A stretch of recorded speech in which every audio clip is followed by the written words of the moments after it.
Ever since I was a little kid, Pokemon has always been a very important part of my life. And that is why I decided to do this particular run through of using only a Paris to beat Pokemon Fire Red. Now, the first Pokemon game I ever had was Pokemon Yellow. I am from the 90s, and it was actually because of Pokemon that I made my very first lifelong friend. I have a friend named Caitlin who, whenever I was in kindergarten, she saw me playing Pokemon one day at break, and she decided to sit down and talk to me and help me. I was very terrible at video games when I was a kid. As a matter of fact, I didn't even know how to save the game when I first started playing, so I would just always constantly restart the game every time I picked it up to play it, but I still loved Pokemon. But anyway, I remember very vividly that one day we were going through Mount Moon, and we caught a Paris, and she said, "Oh, hey," I can't remember the exact reason, but she said we should nickname this Paris Ace. So, I had that Paris on my Pokemon Red team all the way until the Elite Four. I don't think I ever beat the Elite Four, but I had it. So that is my inspiration for having Paris as my only Pokemon in this run-through, just to see if we can do it. So, I decided to put Paris in this particular slot where Charmander would be, just so my rival would have Squirtle, so that I would hopefully have the best chance of being able to beat my rival, especially at the main end, when he's going to have a Blastoise, and I will hopefully have Paris still that just has Giga Drain. But getting into this, I honestly expect this first battle here to go very poorly. Paris is obviously a notoriously bad Pokemon, but I did not account for something in planning this. I did plan out a couple of moves I wanted to make sure my Paris would have by the time we get to the end game. But as we will see right here, I forgot about Paris' ability, which is Spore Effect, or Effect Spore, which gives the opponent a 10% chance of getting either poisoned, paralyzed, or falling asleep. And I get the best possible outcome here, which is getting the Squirtle poisoned, and this gives me great hope for this run-through and also a potential strategy to get through this game, because obviously I'm going to have to use some very not savory tactics when it comes to trying to beat this playthrough with only Paris. But we managed to beat our rival. From there, I head up and I train up a bit, get into the Pokemon Mart, so we can take the parcel all the way back to Oak. I do want to mention that in this playthrough, I am going to have Master Balls and Rare Candies. That's just to help out if I want to avoid spending too much time grinding. And also, I need to capture a certain number of Pokemon for a TM that I hope to get later. Anyway, Professor Oak gives us our Pokedex, and we are able to move on. I decide to level Paris up a little bit, and we head to battle our rival YouTube in our second match.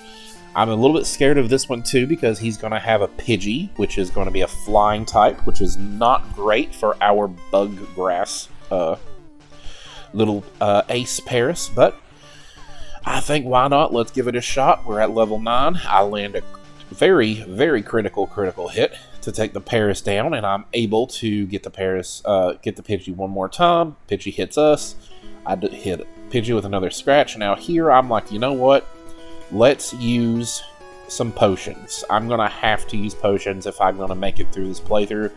Paris is just not a defensive unit, so we're gonna need some help. Here we get the Pidgey to fall asleep, which doesn't really matter, but it is going to save us one more hit. We can hit it with a scratch, and I honestly thought we were going to fall to the Pidgey. If it had Gust, we probably would have, but thankfully it didn't, so we beat it. And I get into this, and I'm just going to go straight ahead and paralyze the Squirtle, hoping we can get some lucky paras in here. So we get into it, and look at that, the very first move, we get it paralyzed, and I attack again, get it down a little bit more, and look at that, 2 full paras in a row. Now, I don't know if I've ever seen 3 full paras in a row on my opponent, and of course here, we don't get that lucky, but I believe we've already got it down far enough that we are easily going to be able to take this down, and with that, we are actually going to take down our rival in both of the beginning rival fights, which I fully expected to lose both of these, so This this run through has already is already doing so much better than I thought it would. We're going to fast forward a little bit, getting into the first gym, and I decide to battle the Camper Liam, the only gym trainer in here, just to get a little trial run for Brock, just to see how we're going to be able to do. And I'm going to try to hit this thing with a stun spore, but miss it. And if I would have been thinking a little bit more, I would have realized that this Geodude's defense is just way, way too high. We are not going to be able to beat this thing by just scratching it alone, and paralyzing it is just prolonging our suffering here. Because look at that. Scratch does absolutely nothing. We would need this thing to be paralyzed like 10 times in a row if we wanted to even have a chance at beating this. So I realized that we are not going to beat it just by stun spore, so I go back into this thinking, okay, maybe my best bet is to get it to hit me and hopefully poison itself. Because if it poisons itself, we're going to be able to do a little bit more chip damage every turn. We'll just have to be able to survive. And here, speeding up through it a little bit. Sorry about the game sound, but we're just going to hit this thing as much as we can. And we actually managed to get it all the way down. And it does poison itself, but too little too late. So I come back in for a third time. Just to see, and I've leveled up my ace a little bit here so that it actually has poison powder now, so that we can remove that 10% chance, and then only 1 out of the 3 being the potential one that we want. So I go ahead, poison Geodude very first turn. Thankfully it hits, and from here we are just going to be able to go ahead and chip it on down, and poison Scratch. I have a feeling that this is going to be my cheeky strategy for trying to get through this. I end up having to use a potion, obviously, just to heal up a little bit. But this is definitely a viable option. I think we can do this. So, Sandshrew, we're probably going to have to do the exact same strategy, I think. So, go ahead, poison it. Thankfully, poison hits on the first turn. I really hope that later we can get Toxic. I don't know if Ace can learn Toxic or if I can find a way to get it on him, but Toxic would make things so much easier. That Scratch actually did way more than I was expecting it to, but fast forward a few turns and Sandshrew does end up going down. Now, we're not even over leveled for this first gym battle, and I think, you know what, we can do this. So, I do my ceremonial save before I battle a gym leader. And let's see how we can handle Brock, being actually, I think, right at Brock's level. I think his Onix is at level 13, and we are at level 13. So, let's have our first attempt here at Brock. Brock obviously leads with Geodude, a little bit stronger than his gym trainer, but same strategy. Oh, his level is 14, not 13, sorry. But yeah, we're not over leveled at all. But poisoned. And he's going to Defense Curl, which Scratch is only there just to chip away an extra HP every turn anyway. I don't even think he needs to use Defense Curl for this thing to only take 1 damage. But long story short, this thing is going to go down. We actually didn't even lose that much HP. I don't even know if I actually ended up using a potion in that first attempt there against his Geodude. But in comes the Onix, and I say, you know what, Poison Powder is our strategy. He does a tackle, gets a critical hit, which is not great, but then, unfortunately, he triggers the paralyzation from us, which I did not want. And I realize this is now a completely unwinnable battle, but I do get a little bit of good information here. He saw a kill with 18 HP left with the Rock Tom, so I now know that once I get into this battle with him, I want to avoid potentially that Rock Tom, because that Rock Tom is just going to wipe me out every time. Now, we did end up getting over leveled here, but I have a feeling we're probably going to have a level 100 Paris by the end of this, so thankfully we're able to get off the Paralyze here, and I decided to create a save state just so I can just come back here quickly instead of having to redo part of that battle. It was at this moment that he knew. He fucked up. And I only have Master Balls where my potions should have been. It said there that there was 5 Master Balls were a potion to be, so oh my god, I have messed up and glitched out part of my bag, which I hope does not come back to bite me, but we will see as this playthrough goes on. So, I see he now has Bind, which honestly could be good news for us, but not in this next attempt here, because I think my HP is way too low, so even if I do end up using one of my only 2 potions, I went back and battled all the trainers I could, I found all the potions that I could, and there was only 2 that I was able to get. Very unfortunate that I glitched out and lost so many potions there. But now that we are in such range for him to always be clicking this Rock Tomb, we are not going to have enough potions to be able to outlast this thing, especially with that Bind doing a little bit of extra damage every turn.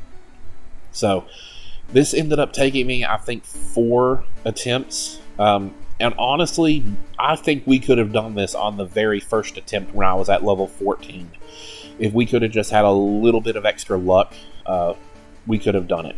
But still, only being 2 levels, I think is great. This is, I think, my last attempt here. I think this is the attempt we do it.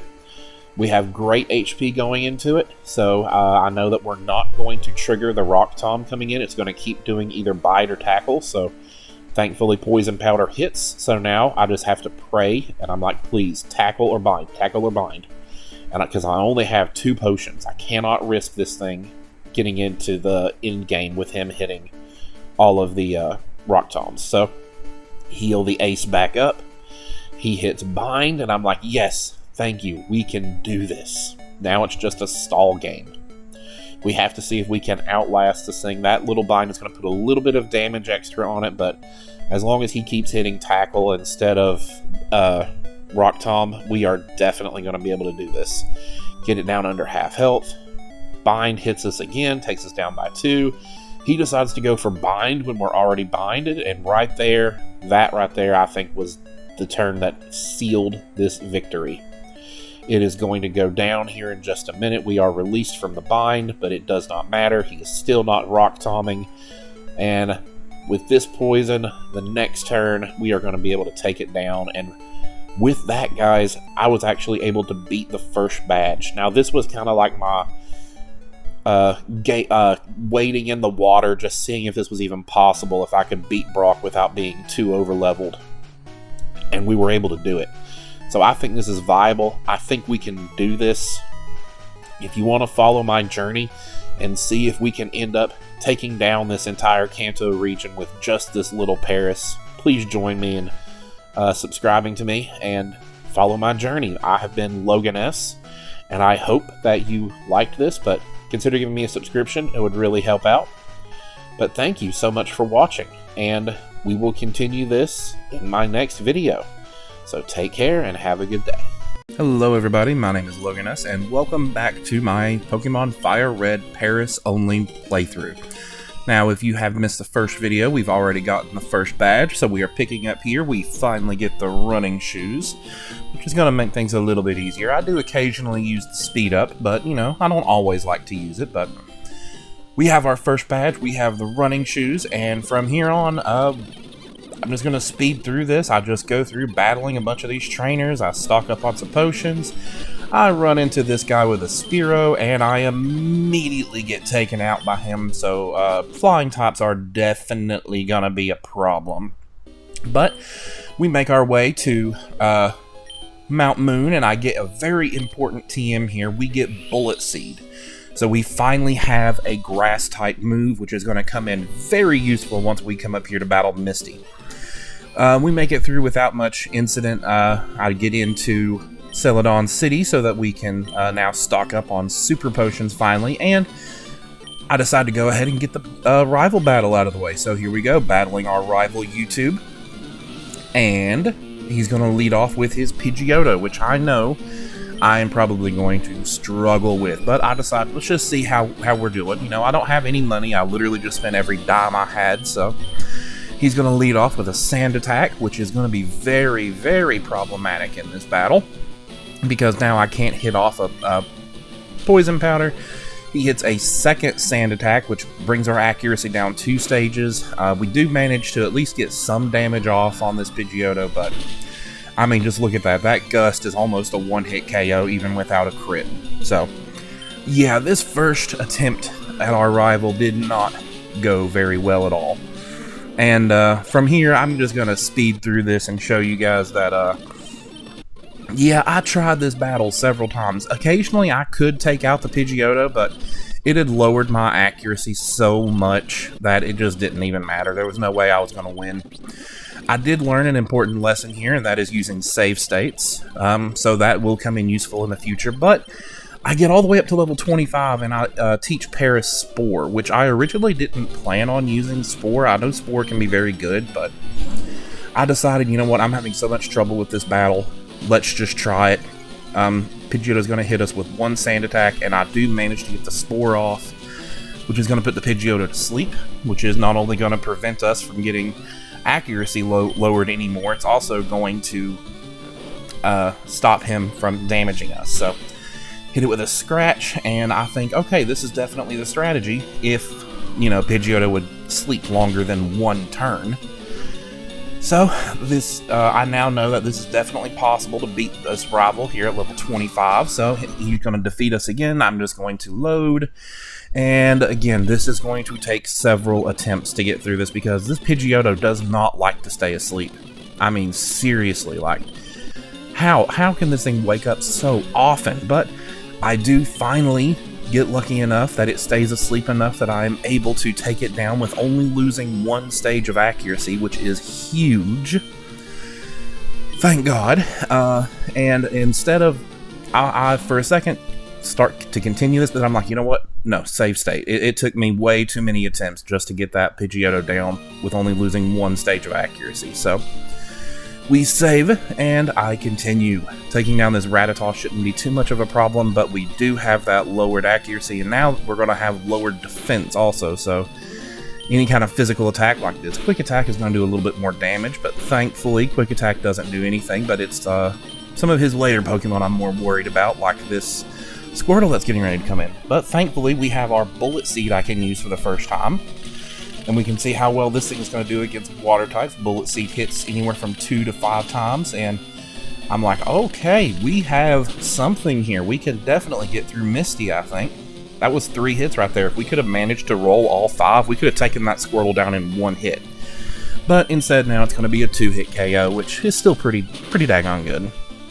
So the Squirtle ends up going down to Bullet Seed, and he's going to bring in his last Pokemon, Kadabra. I'm also kind of worried about Psychic attacks because they can definitely hit Paris very hard. But thankfully this is just a little Abra that only knows Teleport, and I think this thing goes down to like 1 scratch anyway.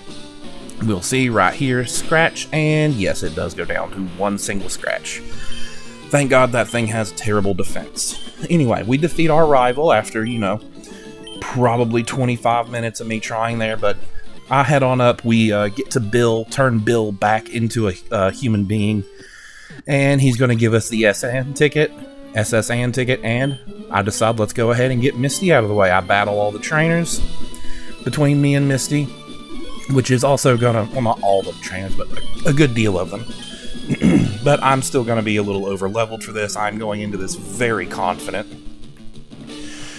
We have Misty sending out Staryu, me with my lonely Paris Ace. And yeah, I see this thing's at level 18. I didn't even check the levels before I went into this, and we're going to have no problem, I don't think, with this. You can raise your defense all you want, Misty. This Staryu is going down. 1 Bullet Seed hit, 2 Bullet Seed hit. And again, if it would have just done 1 more, we could have taken it down in 1 hit. But she's going to Super Potion it up.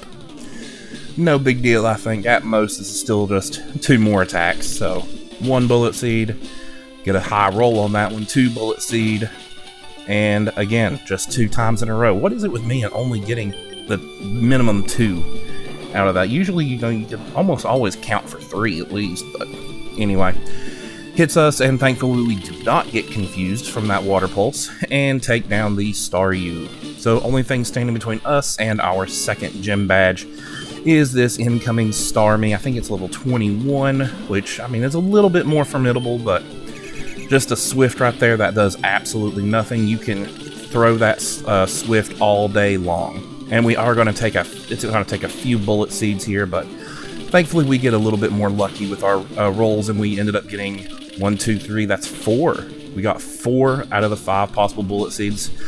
And even if she uses Super Potion, which looks like she's not in the range to do it, she does get off a critical hit, which was kind of scary there, but 1, 2 bullet seeds, and we ended up with a crit on the end. Didn't really need that, but with that, Misty goes down, and we have actually gotten 2 gym badges using only Paris, which I am super ecstatic about. I'm thinking, we can definitely do this, and I'm hoping that maybe we won't even have to go all the way to level 100 with Paris. I am a little bit over leveled now, and I'm probably going to be a little bit over leveled for the next couple of gyms, but what can you do? I'm only using one Pokemon. He gets she gets all the experience, but thank you guys for watching. We will continue this in the next video. Have a great day. Hello everybody, welcome back. My name is Logan S. Now, if you have not been following along, we are doing a Paris-only playthrough of Pokemon Fire Red, and things have been going pretty well so far. Brock was a little difficult, took a few tries, but we got it, and honestly, Misty was easy. So, we are picking things up right after the second badge. We have the Cascade badge, and we come up here to take down this Rocket Grunt. He goes down really easy, only does 3 HP damage to us. We get the Dig TM, and from there we are able to move along to Vermilion City. Nothing of note really happens, so I just decided to go straight to the S.S. Anne. We need to get through here and battle our rival so that we can get cut. So you're going to see a quick little montage. I just ran through getting a bunch of items that you can get on the S.S. Anne. Battled a couple of people, but not much happened. Our Paris is honestly a little over leveled. But here's an important thing. We learned Slash, so we can finally upgrade our non-grass type move, and honestly it is so great. And now we are to the point that every level Paris gains, I'm going to have to stop it from evolving. So I'm going to go on a little side quest here in a minute to get the Everstone, just because it is so annoying having to try to cancel that evolution every single level. But our rival YouTube sends out his Pidgeotto. We send out our Ace. Now, I have had some difficulties with this Pidgeotto. This thing has taken me down several times. But look at this. I mean, Slash is a 2-hit KO. It only does 1 of its annoying sand attacks on us. But Pidgeotto goes down no problem. Up next is this Raticate. It's only level 16. It's going to lower our defense, which is a little scary, but I mean, I'm still not too... I mean, we get a crit there. I don't even know if we needed the crit, honestly, to take down that Raticate in 1 hit, but either way, Raticate goes down real easy. Up next, he's going to send in his Kadabra, which I am going to guess once this thing becomes an Alakazam, it is going to be absolutely a nightmare to deal with. Thankfully, Disable does not take down our Slash, and we are able to take down this weak defense of Kadabra in 1 hit. Didn't even need a crit on that, so I think as long as we keep our speed up, we'll probably be okay against that thing once it becomes an Alakazam. But we get our first miss of this match. Bullet Seed the first time misses, but second one is going to connect, and it's not going to take it down unless we get a crit or 2. So, Bullet Seed is still going to be a 2-hit KO. Oh, look at that, we got a crit. And 4. And I'm thinking, holy crap, can we actually do this? And no, if we would have got the 5, we would have definitely taken it down in 1 hit. But either way, he's just going to idiotically raise his defense, which I do not care at all about. And we take down this Whirlturtle. Paris is honestly looking really, really good. Oh, and if you're wondering why I named it Ace, when I was a kid, one of my best friends, or actually my first ever best friend, Caitlin, she said something about, let's catch this Paris and name it Ace whenever she was helping me play through. But anyway, we get cut. I make my little side quest to get this Everstone so that I can stop having to tell my Paris to not evolve every single level. And I also get paranoid because I'm occasionally using the speed up button because, just to make things go faster. I'm afraid it's going to accidentally evolve, and I haven't saved in a while, but either way. And the reason I'm running a Meowth is just to have the ability pickup. I'm really hoping to get hidden power just to see if Paris maybe has a good hidden power. But after that little side quest, we stop on by Lieutenant Surge's gym. That puzzle, oh my god, I can never do it on the first couple of tries. It always takes me a few minutes to get it. But anyway, I'm not too worried about this just because we are so over leveled. And he's going to harshly drop my defense, which, again, I'm not really worried about. He's an electric type user, so he's going to be using mainly special moves. But we get him down. He uses up one of his potions, and we slash again. Get a slightly better roll, but I mean, it's still just outside of that one hit KO range. Shockwave, I'm a little worried when I see it, but it does jack all. I mean, look at that, 5 HP. We took that like a champ. He brings in his Pikachu, only level 18. You know, I was thinking Lieutenant Surge was going to be a higher levels than this when I went into this. We get Staticked there to get a Paralyze, and that's going to drop our speed and make it a little bit harder on us, but oh well. I still think we got this. He's only got his Raichu left, which is level 24. Again, I was expecting this thing to be like level 28 or something like that. Maybe I'm just remembering from Pokemon Yellow, him only having Raichu, I think, in Pokemon Yellow and it being a much higher level, but Slash is going to be an easy 2-hit KO. We don't even have to worry about the paralysis, and with that, we have taken down 3 gyms with only Paris. Granted, we are at level 35 now. I'm really hoping to just blast through some gyms so that hopefully we're not quite so over-leveled going into the rest of the game, but it's going to take a little bit of time, especially since, you know, soloing a game with a Pokemon, it gets all the experience every time you fight somebody, so. From here, I just go along, I get HM5 for Flash, so that we can see to go through Rock Tunnel. I make this random trade just because, I don't think I've ever done this trade before. I knew it was here, but I don't think I've ever traded for Mr. Mime, so even though we're not going to use it, got it. And Rock Tunnel, there was honestly nothing really happened. Got through it pretty easily.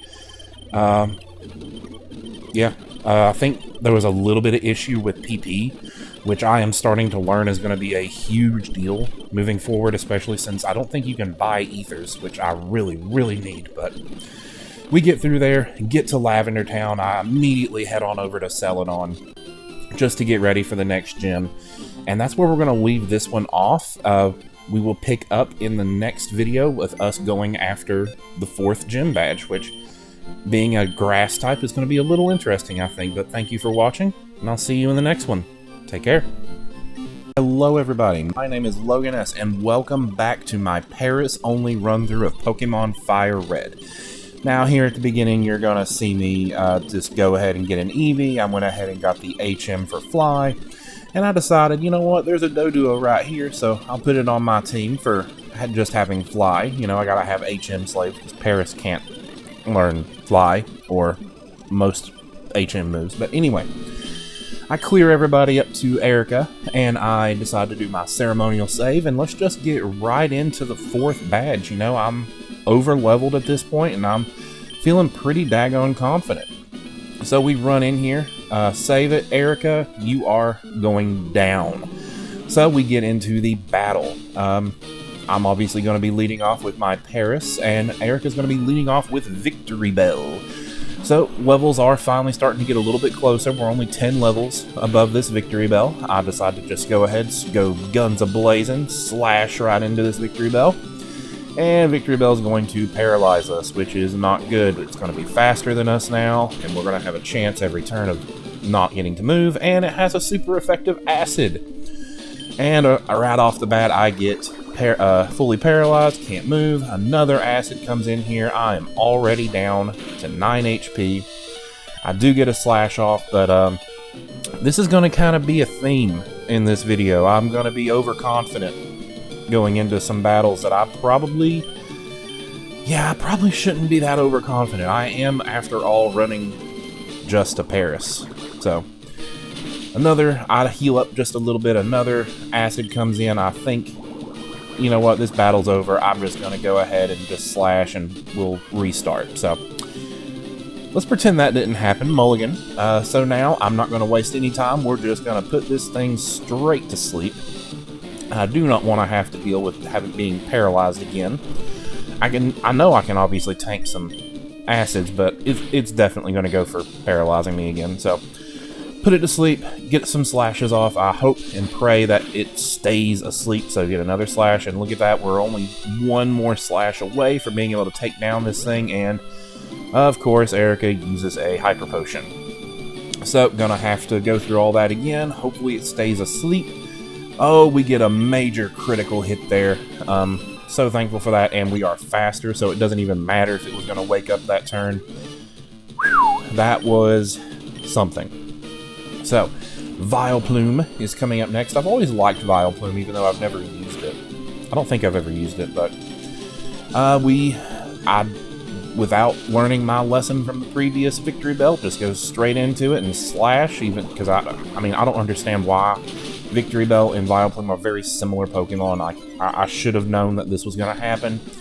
Paralyzed, Acid, but I do click Spore, thankfully, to put this thing asleep. So it's not going to be too bad. Heal up a little bit here. What am I going to use? Probably, yeah, I need to get rid of this Paralyze. Otherwise, I'm probably not going to be able to move. I can tank some acids, I know. Full heal comes in, wakes the Vileplume up, so I just put it right back to sleep. We can do this all day, Erica. I've got more spores than you do. Full heals. So, Vileplume is now fast asleep once more. And Slash coming in, and it's going to be 2 more hits. Well, 1 more hit after that one.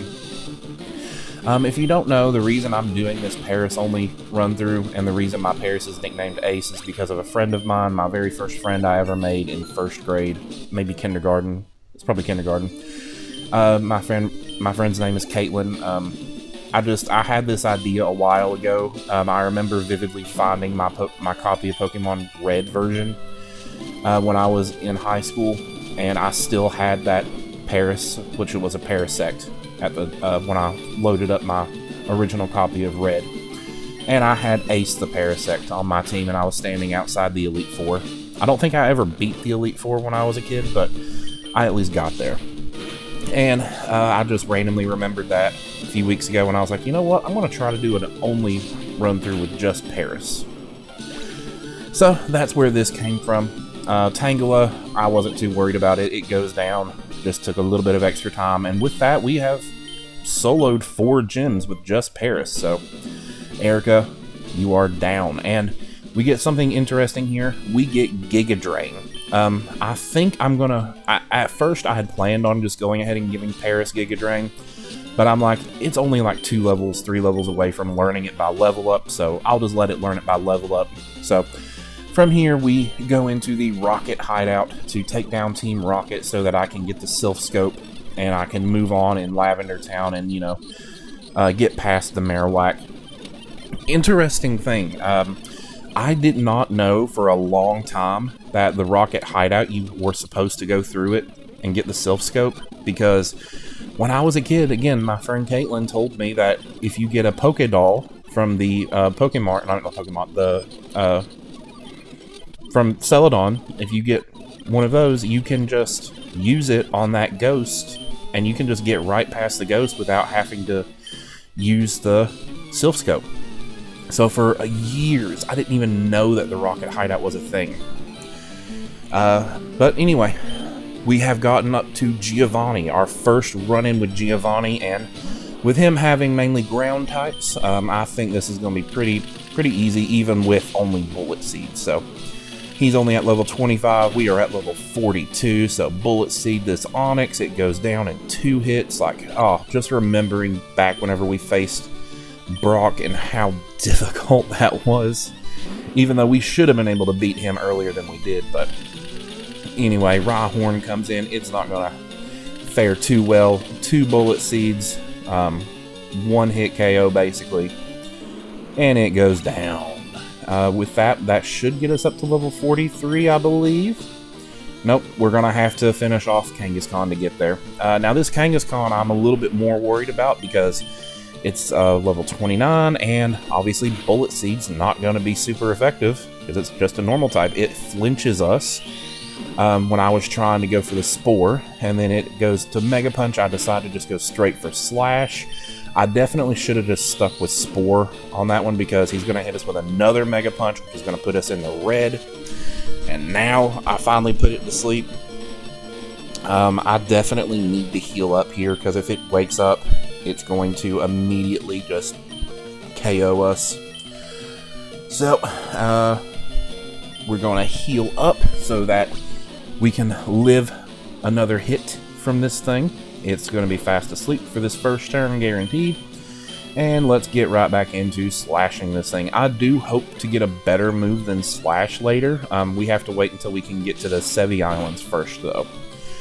That is my plan for the future. I think we can get Body Slam, which will also give us a chance for Paralyze, but that's later. That's not going to be in this video. I need to heal up a little bit more. I just use a little potion since I've got plenty of potions and I'm not really going to be using them much. It's just going to bite us, which I'm perfectly okay with if it just chooses bite every turn, but it goes with Mega Punch.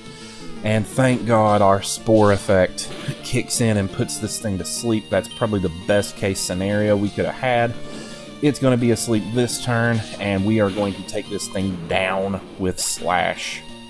And our Paris is going to level up, and now it is going to learn Giga Drain, which is a move I have been looking forward to. The only downside to Giga Drain is I didn't realize that it only has 5 PP, so I am definitely going to need to find some PP ups or a PP max. But that's a problem I'm going to have to worry about later. For now, though, we are going to swap out Bullet Seed for Giga Drain.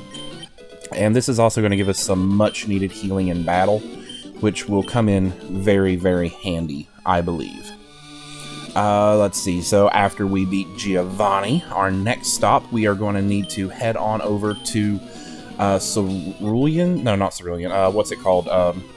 We were in Celadon, and now we need to go over here to... Oh, yeah, we need to go to Lavender Town to the Pokemon Tower. And with my new Paris with Giga Drain on it, or I should say Paris has a new move, Giga Drain, on it, we are going to head straight into this battle versus our rival YouTube. And again, I'm going into this very confident with my Paris. We are at level 43. This thing is only at level 25. I think, boom, let's just slash this thing down. And I was kind of hoping for a one-hit KO there, but that didn't happen. And then critical hit came in, and then quick attack, and just like that, a level 25 Pidgeotto took us down. Good lord, these birds are absolutely insane. Well, I learned my lesson, so I immediately put this thing to sleep so that it can't gust us and potentially get another critical hit to just immediately take us down. Slash this time does about the same amount of damage. Pidgeotto stays asleep, and we take down the Pidgeotto. So, I really hope that I learned this lesson of, hey, don't go into things too overconfident. Don't be afraid to use Spore to start off with. Growlithe is going to come in next. Intimidate us, which is going to lower our slash on us, which is why we are not going to take this thing down in one hit. The Ember comes in, which does a ton of damage. Thank God he doesn't have Flamethrower yet. But that Growlithe, when it becomes an Arcanine, is going to be another problem we're going to have to deal with.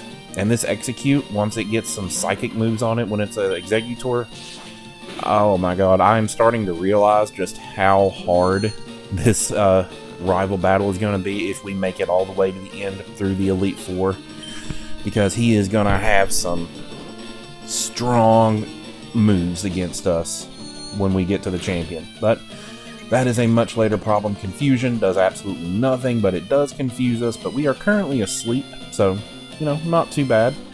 We do immediately wake up. Let's see if we can hit through this confusion, and of course, my luck, absolutely not. I hit myself in confusion, I think, more than anybody else. It has to be, like, for me, it is well above 50%. I hit, like, I think it's about 75% of the time I hit myself in confusion. But take the Execute down with the critical hit, which I don't even think we needed. And up next, there's going to be this Kadabra coming in, which again, I decide just to go ahead and look at my situation here. I'm going to heal up a little bit because I don't think it has anything. It's going to be Confusion, and as we can see, we can tank a Confusion right now pretty well. Instead, it goes for Disable, which was great for me. I immediately decided I'm going to put this thing to sleep just in case. Slash is not a one-hit KO because we did have that Intimidate drop. So I'm thinking we might not be able to take this thing down in one hit. So Slash comes in now, and we still, even with a -1 on our attack, are able to take down that Kadabra in one hit. So I'm feeling great about that. Wartortle comes in, and we are going to be able to use our new Giga Drain for the first time. And we should take this thing down in one hit since Bullet Seed was almost a one hit. And as a matter of fact, yes, super effective, not even a crit. Wartortle goes down in one hit. I'm definitely glad that I picked my starter to have... I'm definitely glad that I made it to where he would have Blastoise. But I learned something else here. My Giga Drain. I used one Giga Drain, and then all of a sudden, it used Spite, this Ghastly did, and I cannot hit this Ghost type now. I have nothing to hit this thing. I can put it to sleep, but that's not going to help. So this has got me thinking, okay, I got to plan ahead for whenever we face Agatha in the Elite Four, because she has she has 2 Gengars and a Haunter, I think. So we are going to have an issue when it comes to Agatha. So I am definitely going to need moves other than just Giga Drain. Even with a PP Max Giga Drain, I'm going to need something else. But here we move into the Ghost now, and we have our Silph Scope, so we get the identity of the Ghost. And yeah, like I said, when I was a kid, I would just use a Pokédoll to immediately run from this battle, and you could just move on. I don't know if they fixed that in later games or not, but at least in, I think, Red and Yellow, you could do that. So Giga Drain, unfortunately, does not one-hit KO this thing, but all it's going to do is just get pumped up. It doesn't matter, get pumped up all you want. You're going down the next turn to another Giga Drain. So we have calmed the Marowak Mother's spirit, so she is able to finally rest in peace. And we just blow through these Rocket Grunts, just takes a little bit of healing in between. We free Mr. Fuji so he can give us the flute, and we get into the Pokemon of the Silph Co. So that'll be on the next video. So thank you for watching. I'll see you in the next one. Take care. Hello there, everybody. My name is Loganus, and welcome back to my Paris-only playthrough of Pokemon Fire Red. Now, if you haven't been watching up to this point, I understand, but basically this run is inspired by one of my childhood friends, Caitlin, my first real friend I ever made when I was a kid. She and I caught a Paris together, and she wanted to name it Ace, so that is where this run was inspired by. But getting into this, we already have 4 badges, and we are here clearing out the Silph Co, trying to get rid of Team Rocket. And here I'm going to run into my first real big block of this entire run. Now, up until now, it's not been too bad, but as you can see from what just happened, 1 wing attack from this Pidgeot, and I am obliterated at level 47. Unfortunately, I had to get all the way up to level 53 just to live 1 wing attack from this Pidgeot. And I've actually found out from this point on, it's actually on a roll. This 15 HP was the most HP I was left with from 1 wing attack from this Pidgeot, and we just get wiped again. And I'm not going to lie, I had to do this battle several times.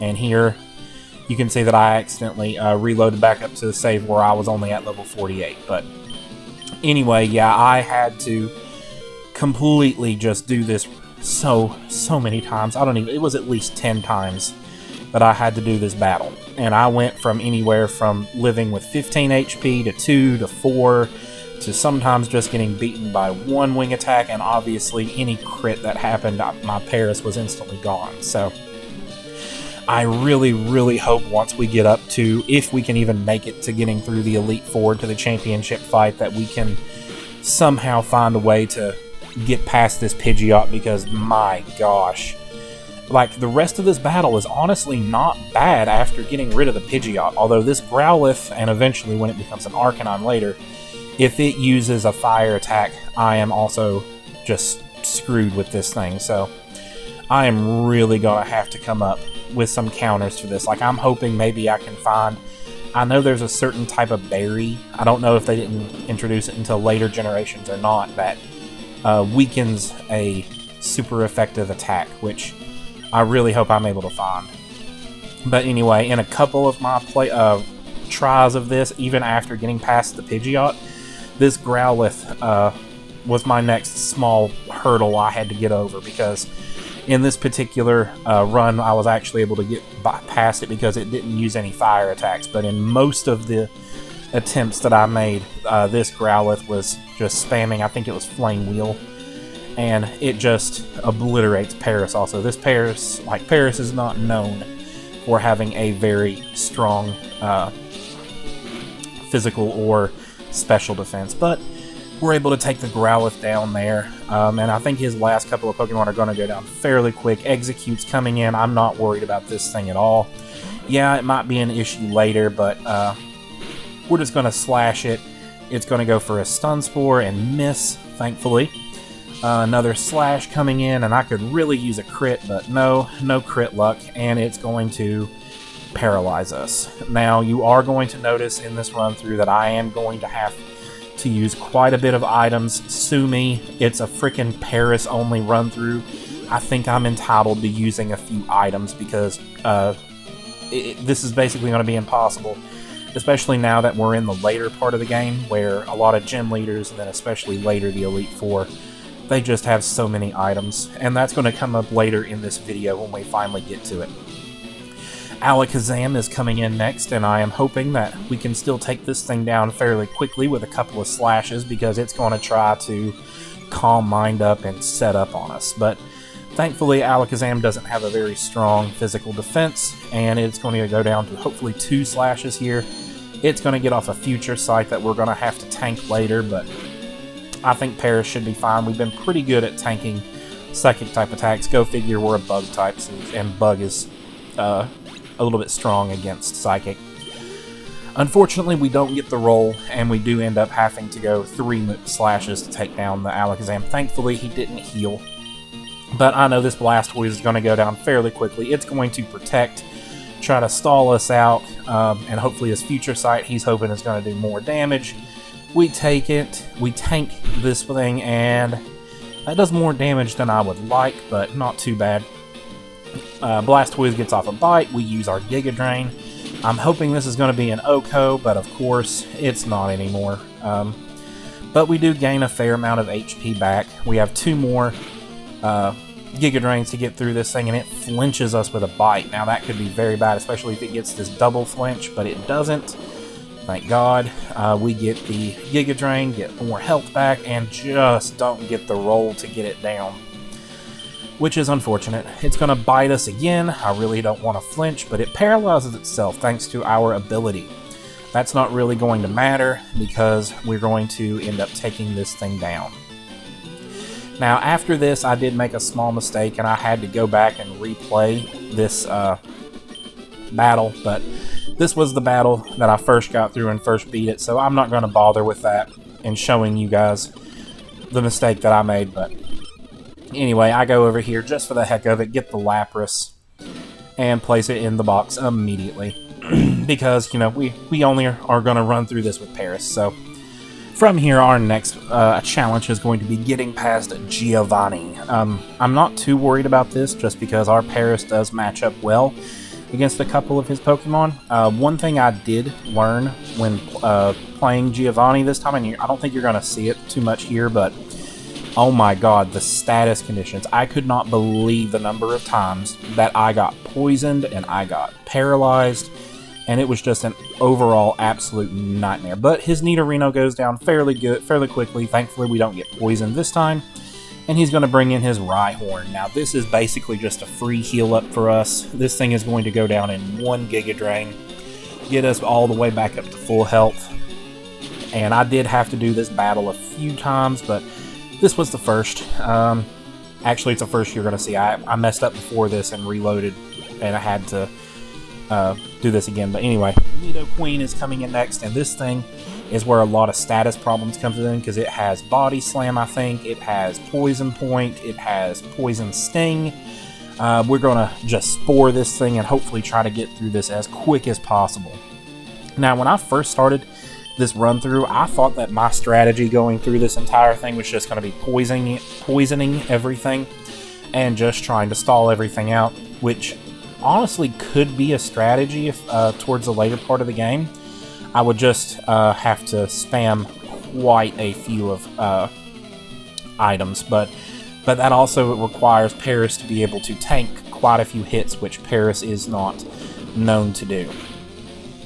Here we finally get the Nidoqueen down, but we are unfortunately poisoned. We have fairly low HP for a Paris at least, and this Kangaskhan, we don't really have any super effective moves to be able to deal with this thing. It would be amazing if we could get another move, but unfortunately Paris doesn't really learn any moves that are going to be super effective against Kangaskhan, although I do have hopes for, you'll see at the end of this video, another strategy that I am hoping will be our saving grace, especially once we get to the Elite Four. But this Kangaskhan is very bulky. We are paralyzed, low HP. This thing does not want to stay asleep. I could not tell you how many times that it woke up after only being asleep for one turn, and that just kills any momentum that I try to build with this thing.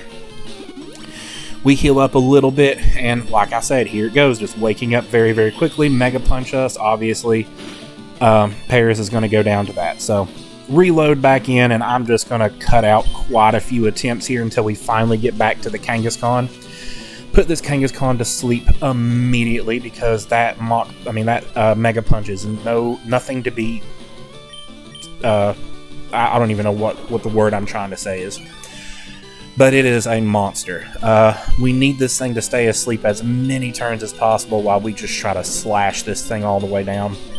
I did use a Giga Drain there to get a little bit of HP back. I know that it's not the best move, but anyway, Kangaskhan lowers our defense a little bit more, which is scary, but I think it didn't matter. And oh my god, the rolls. Thankfully, it doesn't go for Mega Punch, it goes for Rage. We are able to slash it. Oh, and look, there's the crit that I didn't need. That's like the story of my life, getting a crit on the turn I didn't need. But Giovanni eventually, finally goes down. And from here, we can make our way all the way down to Fuchsia City so that we can go for our 5th gym badge. And this is going to be the Poison-type Koga gym leader, obviously. Or not, Poison-type. And oh my gosh, Poison is just so super effective against Paris. But we get down to him. I do my ceremonial save before every gym battle and most major battles. And with the game being saved, we jump in to fight Koga. He's going to lead off, I believe, with Coughing, which is not going to be too bad of a lead-off Pokemon for us. We can take that thing down pretty easily. It's the rest of his Pokemon that are going to be a pain, especially his last Pokemon. In comes our ace. We are very, very close to level 56, so this Coughing is it's going to be a 2-hit move. Oh my gosh. Of course, first move, it's going to throw out a Sludge and immediately poison us, which is not good for us. I decide to slash, and hopefully whatever he throws in, I'll be able to heal up against. We will see. We go up to level 56. And Koga's going to bring in Muck.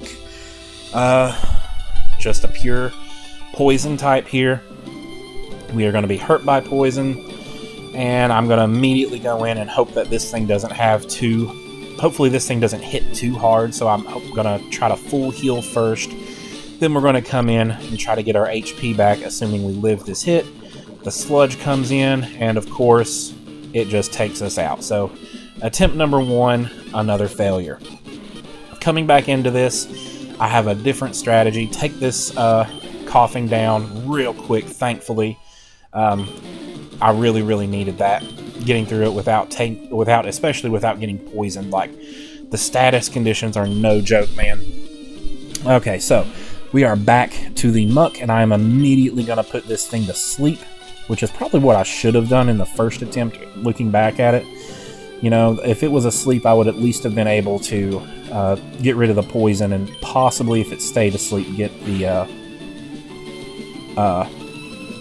heal. But we get another lucky crit here, thank God, which takes it almost all the way down, and one more, and boom, we have made it through muck.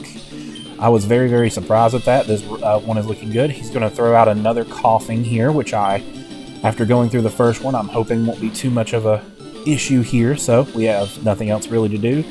I decide to use Spore, just because, in case we don't take this thing down in one hit, which we probably won't.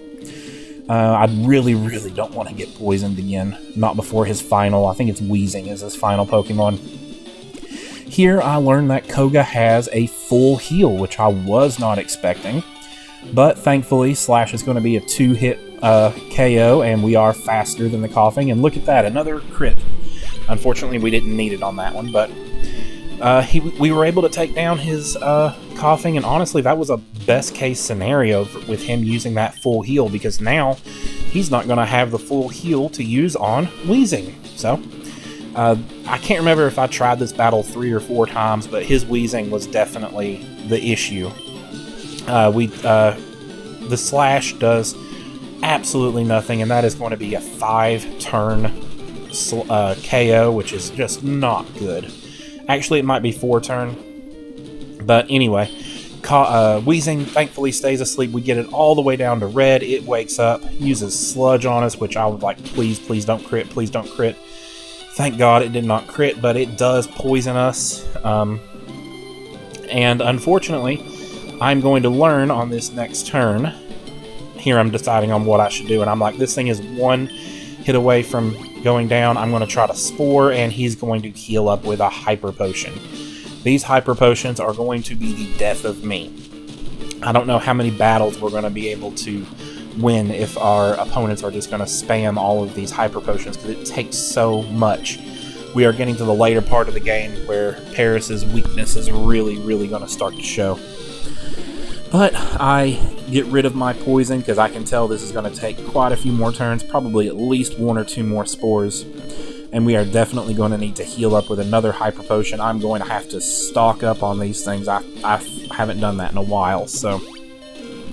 Now that we are back up to full health, Wheezing is still asleep. Nope, there it goes. It wakes up and uses Sludge on us. That's going to hit very hard. So, my next move is just, again, put it straight to sleep, heal up, and hopefully we can keep this going.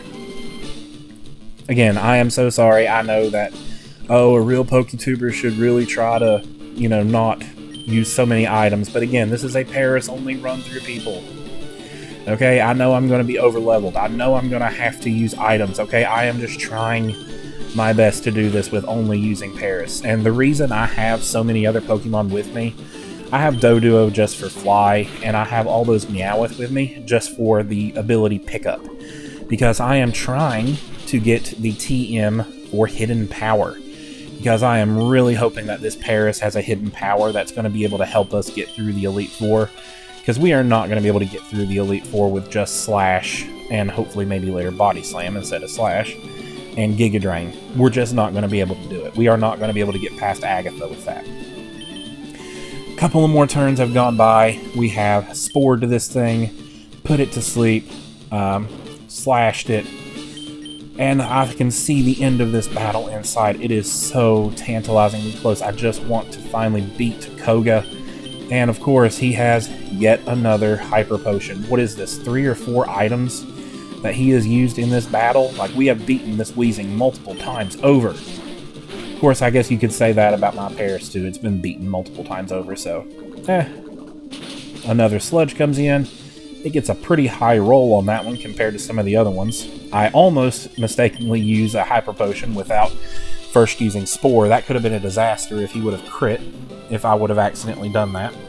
Because at this point, I'd been trying and battling Koga for like a solid 20-25 minutes, which was not fun.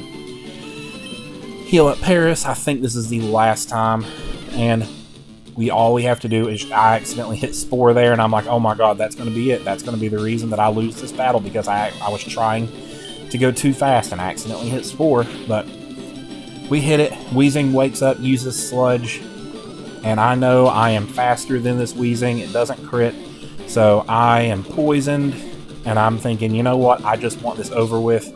I don't think he has any more healing items in him, so we are going to slash. Again, unnecessary crit at the end, but we do it. Koga goes down, and we have 5 gym badges using only Paris. I was so relieved at this point. And from here, I go and I see that, look at this, TM10 from a Meowth with pickup, which is going to be the TM for Hidden Power. So we can finally figure out what Hidden Power this Paris has. I am really, really hoping for a Psychic Hidden Power, because that is going to help us so much with Agatha. And throw out Ace, and I actually ended up having to do some research on how Hidden Power worked, because I thought that the animation might change, and it doesn't. And it turns out for Hidden Power, what you have to do is basically, unless you know the IVs of your Pokemon, you have to just test it out against all kinds of different types of Pokemon. So tune in to the next video. I will let you know what Hidden Power Paris has, but I decided to finish out this video by just getting the Golden Teeth, getting the HM for Surf, and with that, we have come to the end of this video. I hope you have enjoyed it. Consider giving me a subscription. It would really help out, and I cannot wait to try to see if we can finish this. Have a great day. Take care. Hello there, everybody. My name is Logan S, and welcome to my Paris-only playthrough of Pokemon Fire Red. Now, jumping off, getting straight into this beginning and part of this video, we are going to immediately go and challenge Sabrina. I'm a little bit worried about this, but Paris has been good at tanking some psychic attacks, so I do my ceremonial save, get into this battle where Sabrina is going to lead off with Kadabra. We are only at level 57, so we are still a little over leveled, but Kadabra's going to smartly put up a Reflect and raise its defense so that my only real attack I can hit them with is Slash. Won't do anywhere near as much damage, so Kadabra is fast asleep. I use a Slash, and even with the Reflect up, like without that Reflect, I think that would have been a one-hit KO move. But we get her to waste a Hyper Potion, no big deal. Kadabra's going to stay asleep. Kadabra wakes up, and I can tank this Future Sight no problem. I'm not worried about it, and Kadabra goes down. Very good start, getting through Kadabra without taking any damage, but, you know, a little bit of damage upcoming with that Future Sight attack. Our Ace, the Paris, levels up. We are not going to switch up any Pokemon. I do have a bunch of Meowth and stuff like that with me, just for the pickup ability, you know. And Sabrina decides to bring in Venomoth next. I put this thing to sleep immediately. Just try to conserve as much HP as possible. Reflect wears off, thankfully. So now we are going to be hitting at full power. And look at that. It's going to be another 2-hit move. We're going to tank this Future Sight. Let's see how much damage it does. And that's not bad at all. I'm not worried about that. One more Slash, and we are, I think, halfway through Sabrina's Pokemon. Mr. Mime is coming up next. Only level 37, so we're just going to immediately put this thing to sleep and slash away and hopefully take it down in 2 hits. If you watched the last video, you'll know that I now have the move Hidden Power, which could make or break this entire run. Oh, Sabrina has a full heal. I was not expecting that, but no big deal. It's still just a 2-hit move. She's going to waste another Hyper Potion. Thank you for wasting these before Alakazam comes out. But anyway, back to the Hidden Power. Between the last video and this one, I just ran around battling as many Pokemon as I could, trying to find out what Hidden Power Paris has, because we are going to need help for Agatha, because we cannot take Agatha down with just Giga Drain. And as far as I can tell, literally none of the Pokemon that I went up against, and I went up against a lot, I didn't hit him for super effective damage with Hidden Power, which leads me to believe that our Paris's Hidden Power is the Dragon type. And I also looked it up because I wanted to make sure, but the only dragon types in the entire game that you can battle, unless, you know, you can battle another person, which I can't, the only other one is Lance. So I'm not going to know until we get to Lance of the Elite Four for sure if this is a dragon type move. But I decided to use Hidden Power there to take down the Alakazam. And I was able to beat Sabrina with only a level 58 Paris on the first attempt, which was shocking to me. I don't remember the last time I took down a gym leader on the first attempt. It might have been Erica. Yeah, I think it was Erica. Anyway, I remembered that I needed to go and get strength, so I make my way now to Cinnabar Island. I figured, you know what, we're at the point of the game, let's just go straight into this so that we can get our 7th gym badge, because this is the one I am most worried about.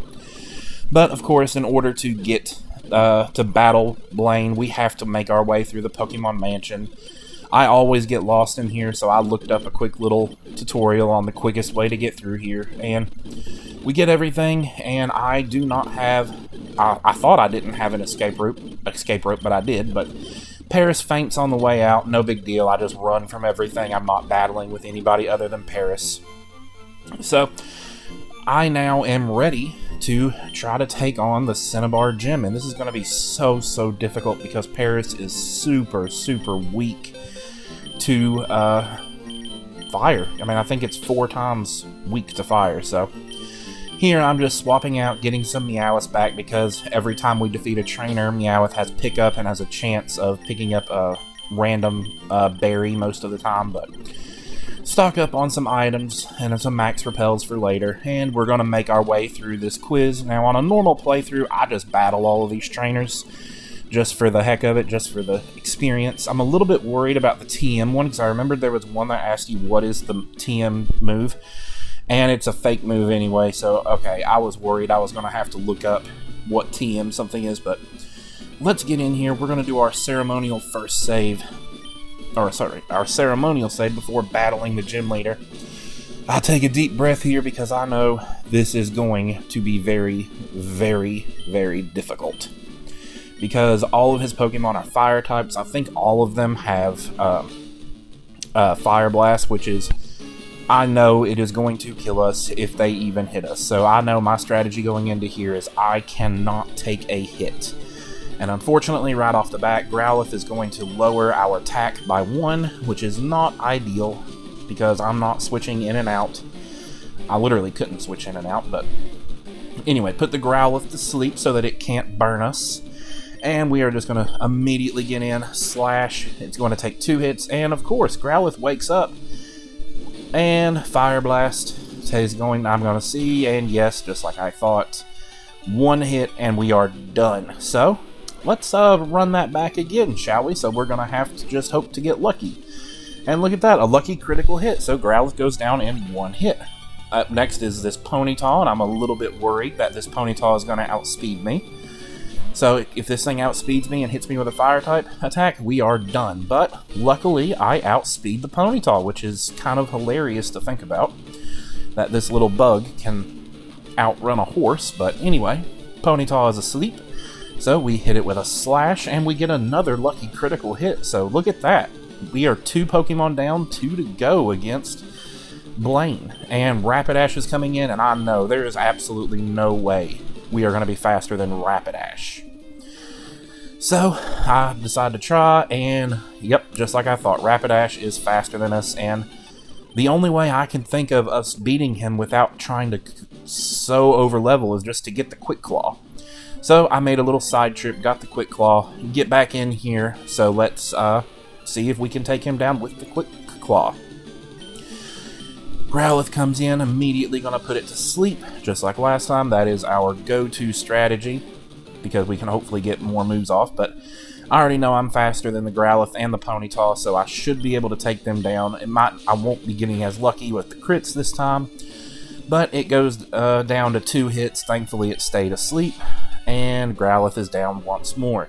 Now, through the magic of editing, you guys are not going to see just how many times I had to play this fight. Oh my god, I guarantee you I tried at least 20 to 30 times. Because if Spore doesn't work the way it should, or if they wake up after only one turn, I'm cooked. I'm done.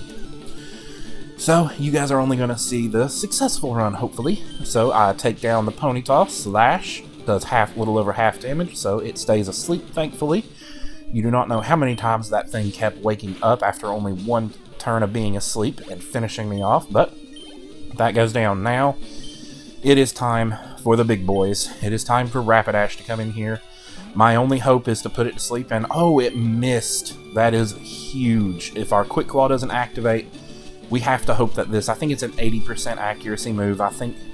Anyway, we have to hope that it misses. And here he's going to use a full heal to get Rapidash back up, and we get a huge critical hit here, but it lives on probably literally 1 HP.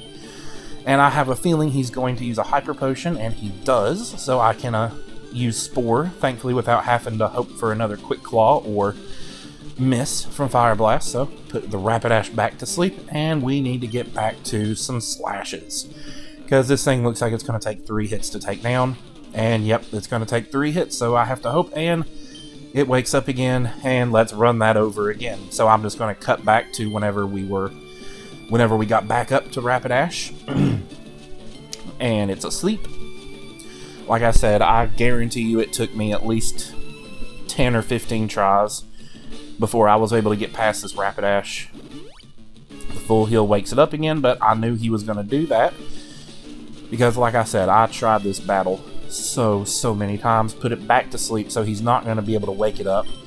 And now we can slash and hope that it doesn't wake up, or if it does wake up, hopefully it misses.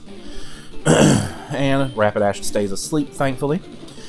And now I know the only option is just to hit slash. It does wake up, and look at that, it missed. Now, like I said, don't think that this was all in one go. Like I battled Blaine probably 30 times.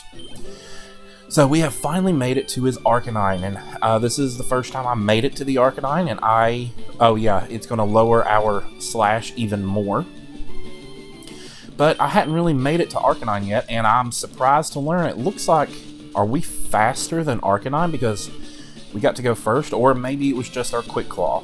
Or honestly, I think we are speed tied, because it's just about a 50-50, like 50% of the time I tried to move against it, I went first. 50% of the time, Arcanine went first. Like right there, it woke up, hit us, and let's reset again. And immediately put it to sleep. So yeah, I think we are speed tied with this Arcanine, which is still really interesting. But I do have the Quick Claw, so hopefully I'll get to go first a little bit more. And we need this thing to stay asleep for at the maximum number of turns possible if we're going to have any hope whatsoever of beating this, because look at that slash. That does absolutely nothing because of the way that we've had our attack lowered twice now in this battle. I try to predict the wake up here, and it doesn't work. So I go back to slash, and I now know that this thing has been asleep for, I think, the maximum number of turns. So my only option I know here is to hope that it's going to miss this Fire Blast, and it does. Thankfully, you do not know how many times I will get this far just to have to reset. And we put the Arcanine back to sleep. Okay, so now if this thing can stay asleep for the maximum number of turns, we are golden. But we hit a slash here, and now I know the only thing I need to do is hopefully get a crit. I decided to go for Hidden Power just because, we've been lowered a couple of stages, and finally, after about 30 attempts on Blaine, I'm able to take Arcanine down. We had to have that crit there. If it wasn't for the crit, he was probably going to heal back up, and we were going to have to start that whole process over again. So I am so thankful I finally got lucky, and we have 7 gym badges, using only a Paris. From here, we obviously have to go do some of the story stuff on the Sevi Islands, Islands 1, 2, and 3. Now, I do know that we can get Body Slam for Paris here if I can find some tiny mushrooms or big mushrooms, whatever it was, but I'm going back and forth on if I want to do that or not. anyway, the only trouble I had in this little section was this fight against this biker guy right here. You had to fight like 6 of these guys in a row. The first 5 went down no problem, but this guy has a Wheezing and a Muck, and poison types have not been kind to us in this run. So, but thankfully I was able to put it to sleep, heal up, get rid of the poison, and take down this Wheezing before it wakes up, get up to level 60. And Muck is going to come in, and it's the same strategy again, just put it to sleep and try to attack it. But we are coming up on the last minute or so of this video, so if you've watched this far, thank you so much. Consider giving me a subscription, because I plan on doing more of this stuff as we go. We are going to now move all the way through here. We need to get to, I think her name is her name Lorelei? No, her name's not, whatever the little girl's name is, and we have to battle that Hypno, of course. And with that, we are just about done with this video. When we come back, the next video will be me taking on the 8th gym and then getting all the way up to the Elite Four. Then hopefully the video after that will be the Elite Four and then the champion. So we are getting close to seeing if we can finally do this. I finally have hope, but I'm just gonna heal up, fly, and save in Viridian City. So thank you for watching, and I'll see you in my next video. Take care.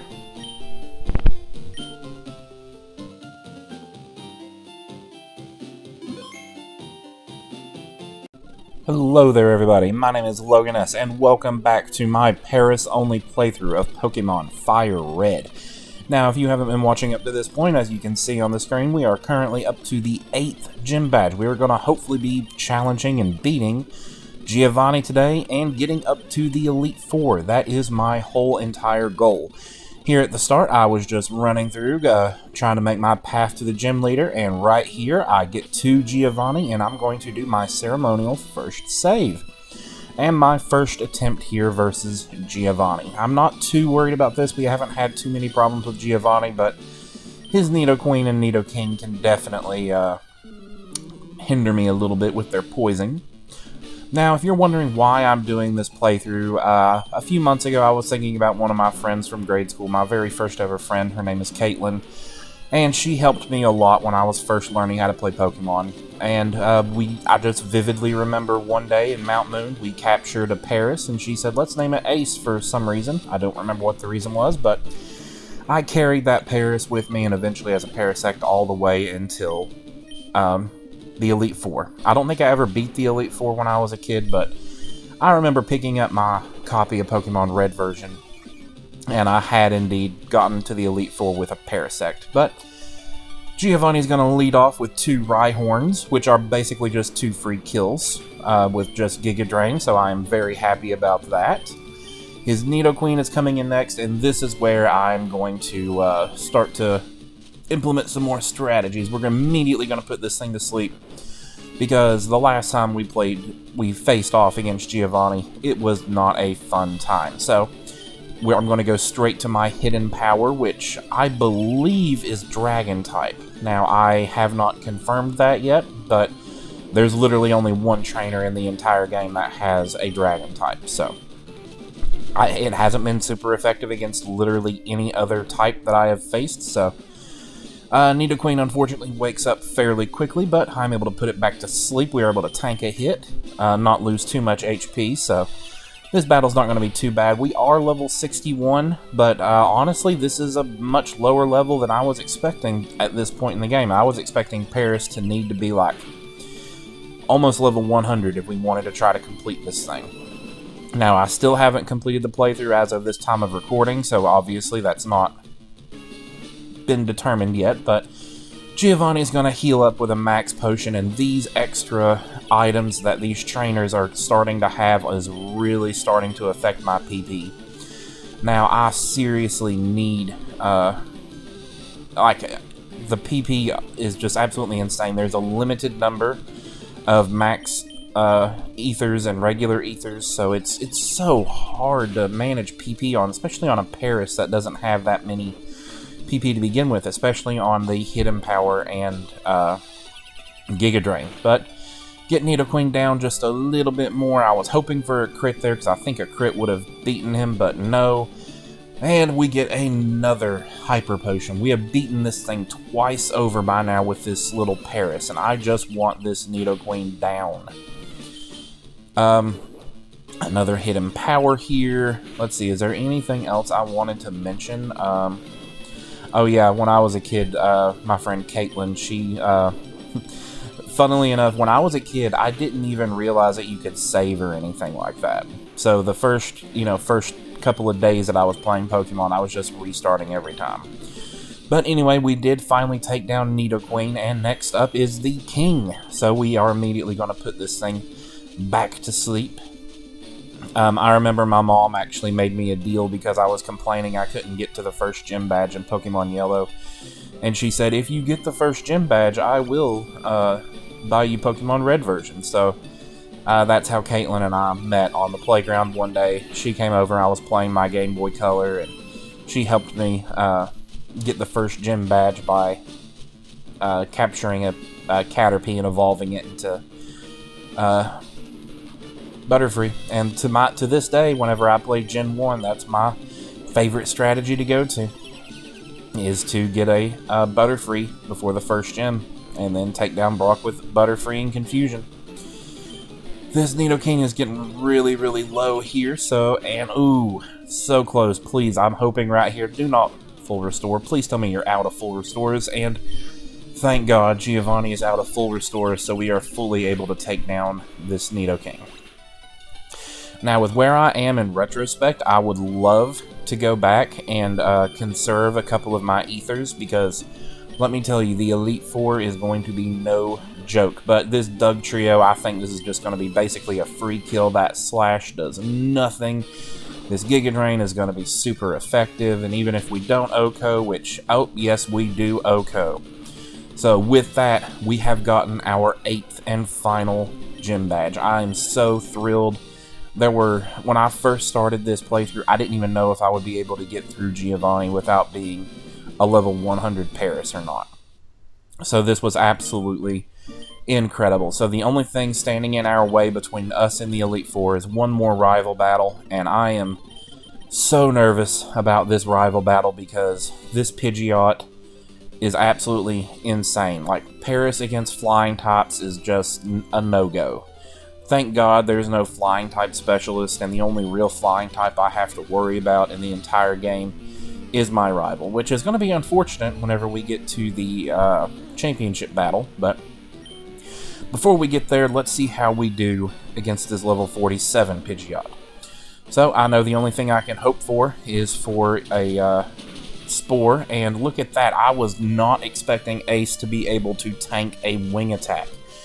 Now, I did have to try this battle a few times, and that wing attack is actually it's down to a damage roll. So if it was as long as it wasn't a high damage roll, because it only killed me on the first turn a couple of times. So here I'm deciding what the best thing to do is. I decide I have to Hyper Potion. If this thing wakes up and attacks me one time, it doesn't matter. I'm not going to be able to move again. Even I can't solely rely on the Quick Claw, and I think I even forgot to put the Quick Claw back on Ace. So we are in a bit of a pickle with that, but I'm really hoping this Slash can be a two-hitter, and of course it's not going to be. Now, Pidgeot is going to hit us with a Feather Dance, which I am, oh my gosh, my attack falling. Like, we cannot really afford that. That Slash now does almost nothing, and I am just, my only option is to hopefully go to, see, look at that, 2 HP that time, is to go to Hidden Power and hope that it is going on a I think the Hidden Power actually goes on my special attack, which is good. Because, you know, having my attack lowered like that. But anyway, Pidgeot does take us down for that L on my first attempt. Now, like I said, I did have to do this a couple of times, but I'm going to cut some of those out so you guys don't have to see all of it. Because some of these battles can get pretty long as I try to figure out my way around it and best strategies. Now, you might see that I have 2 Carbos there. And I don't know how, but I've actually maxed out my Paris' speed. It doesn't have maxed out other stats yet, or it's still accepting whenever I find a protein or something like that. So Don't know how I accidentally did that, but honestly, that's great news for us because I need every bit of speed on this little Paris as I possibly can. I really need this Pidgeot to stay asleep. We hit it with a couple of slashes here, and I'm really hoping that one more slash will do what it should. Pidgeot is still fast asleep, thankfully, and with like 1 HP, I am just so... Oh, please don't let him have... Okay, Pidgeot woke up, and it's going to hit us. Please be a medium or low damage roll. Yes, so we do live that hit. Hit it with one more slash. Pidgeot is down, but we are down to just 10 HP, 12 now that we level up. And I am just like, oh, please be able to tank. Oh, and I see a Rhyhorn is coming up next, so I thank my rival very kindly for the free HP that I'm getting ready to get from here. I don't know if I should have Hyper Potioned first or not, because I think Ace could have easily tanked whatever hit this Rhyhorn was getting ready to throw at it, but I just decided to take the KO and hope that the next Pokemon out I'm able to take a hit from Growlithe. Oh god. Oh, those fire types of Blaines were so difficult to get past, and obviously it's going to now lower my attack 1 stage. Thank god I hadn't been Feather Danced in this one, because having my attack lowered by 3 stages, I think I would have had to have just restarted this fight, because I don't think I could have beat him. But thankfully, we are quicker, so we are able to immediately put this Growlithe to sleep, because I do not want to risk this thing having Flamethrower or something like that, which will take me down in 1 hit. I decide to not heal up and just to try to get this thing down as quick as possible. Thankfully, it doesn't wake up on the first turn, and it just takes the 2 quick slashes to take it down. Coming up next is the Execute. Now, I'm not worried about Execute, but I still want to get this thing down as quick as possible in case it has some weird move that I'm not expecting. So immediately put it to sleep. Slash, I'm really hoping this does half damage, and it does nothing almost, and it wakes up immediately, of course. It's going to paralyze me, which is going to drop my speed and give me only a 50-50 chance of moving, so ugh. And if I'm going to heal up, I might want to use a full heal, but I decide to try to break through the paralyze and put this thing to sleep. I am fully paralyzed on the first move, while Execute charges up a Solar Beam. I'm pretty sure I can tank this pretty well. And that Solar Beam does literally 10 damage. Oh my gosh, please do that all day, Execute. Thank you. Put the Execute to sleep finally, broke through the paralysis, and now I'm going to go and use a full heal to get my rid of my paralysis and just to might as well max out my HP. Oh wait, no. I didn't go full heal. Well, wait, no. I was thinking full restore that entire time I was saying full heal. I am sorry. I promise, I know Pokemon. Anyway, I decided to go with Hidden Power, which gets a lucky crit, and Execute goes down with just that 1 crit, so thank you. And up next is Alakazam. Now, we didn't have too much trouble against Sabrina, so I'm not too worried about Alakazam. I'm sure we can tank at least 1 or 2 hits.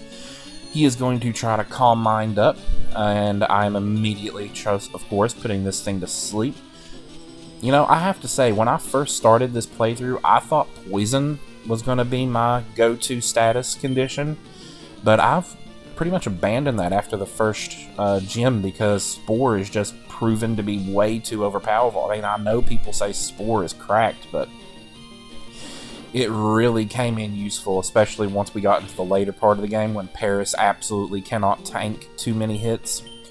But this Alakazam is thankfully going to stay asleep, and this thing goes down. The only thing standing between us and Victory Road is now going to be Blastoise, which I am not worried about at all. We have Giga Drain. I'm really hoping we can just one-shot this thing for a nice little cherry on top of the cake. Blastoise is going to hit us with Rain Dance, so that doesn't matter to me at all. Giga Drain comes in, and we do, whoa, way over half. Oh, and that was a crit. Super effective. We get all of our HP back. Oh, it feels good to know that we are going to be able to beat this thing. Now, why I didn't go for another Giga Drain right there, I don't know, but he bites us and flinches us anyway. I don't know why I wanted to put him to sleep, but it doesn't matter. We don't, nothing else ends up coming of that. He's going to hit us with a water gun, which does more than I was expecting, but still not bad at all. Giga Drain takes this thing down. And with that, Victory Road has finally opened up, which means that we are just a couple of minutes away from being able to get into the real challenge, which is going to be the Elite Four. So, if you want to see my next video where I start to take on the Elite Four, consider giving me a subscription. It would really help out if you've watched this far in the video. Hopefully that means you do want to see how I finish off this game, if I'm able to beat the Elite Four or not. So, it would really help out. I'm brand new at doing this, and I'm really hoping to maybe one day make this into at least a little side gig for me. But my name is Loganus. You have been watching this, so like I said, we are going to take on the Elite Four in the next video. So until then, I will see you in my next video. Take care.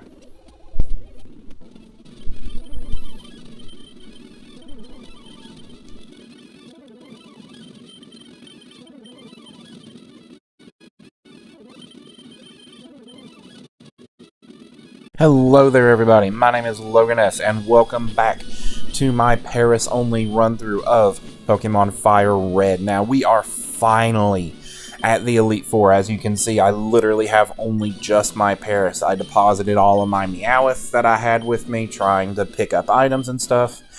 And now we are into the final few tests of this run-through. Can I get through this without having to super over-level my Paris? So, up first is the Ice/Water type specialist, Lorelei. So, I decide this is my first attempt against her.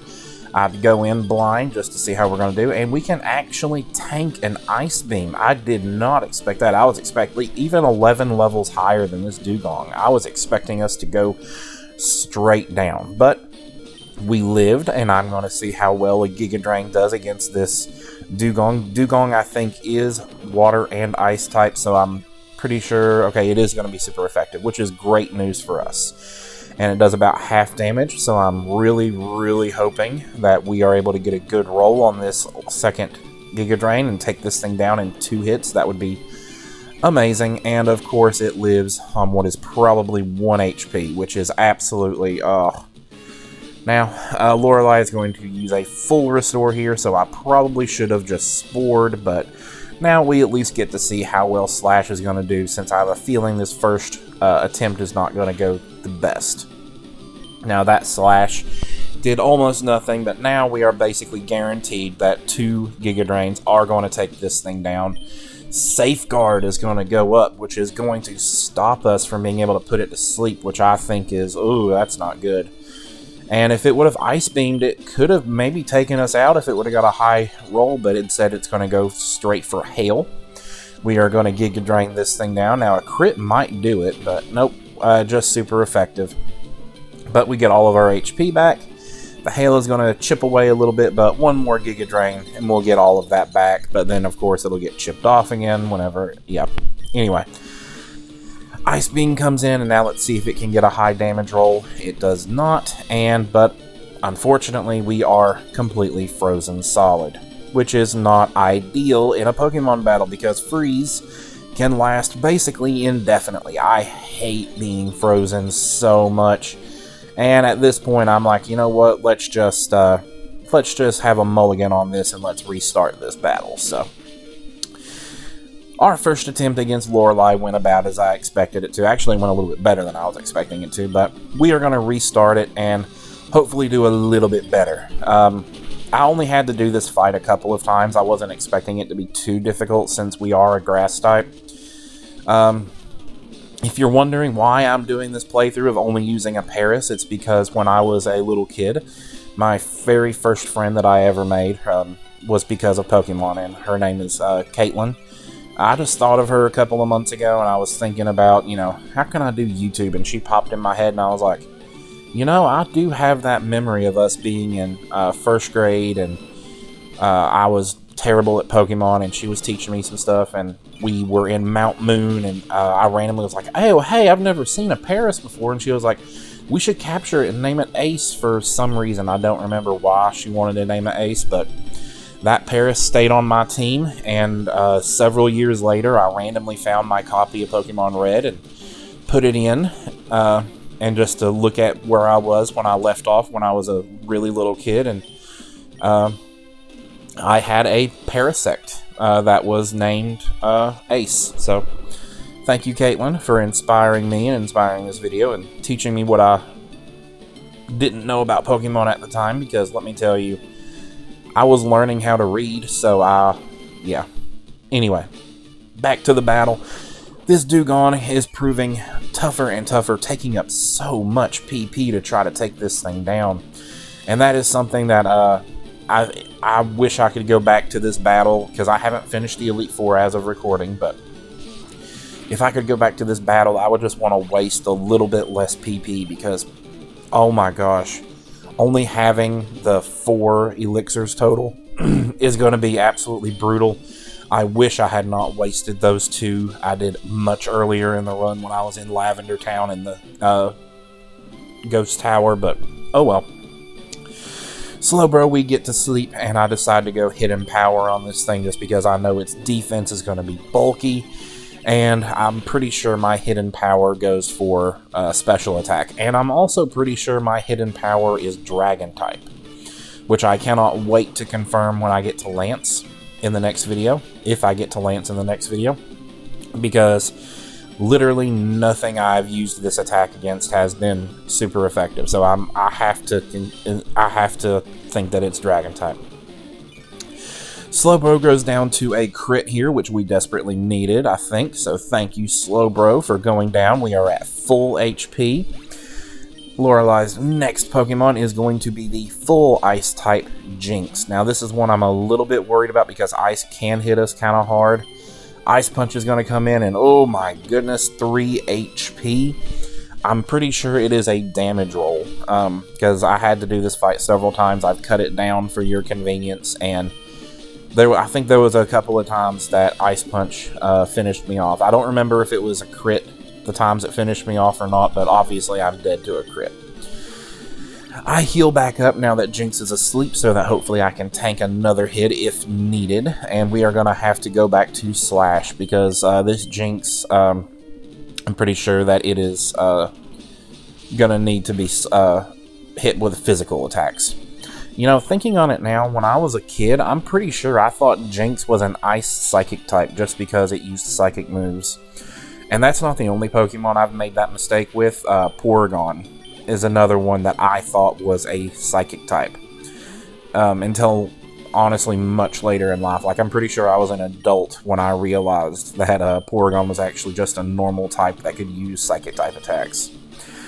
Lapras is going to come in, hit us with super effective damage on that Ice Beam, but thankfully we lived and get this thing to sleep immediately. So now we are going to, I think, am I going to Giga Drain? I'm going to Giga Drain just to see how much HP we are able to recover, to see if I need to full heal myself, or not full heal myself, but Hyper Potion. And honestly, it didn't do as much damage as I was wanting, so it's going to be at least 2 more Giga Drains, and I have a feeling this thing might wake up in that amount of time, so we are going to Hyper Potion up just to make sure we are hopefully able to live, and thankfully it stays asleep instead of waking up. So now we are just going to be able to hit this thing a little bit more. Hopefully we don't get this Lapras down into full heal or even Hyper Potion or whatever moves you would want to use. I decided to use Slash just to test it to see how well it's going to do, and Lapras does have a Citrus Berry, so that Slash basically is null and void, didn't do anything.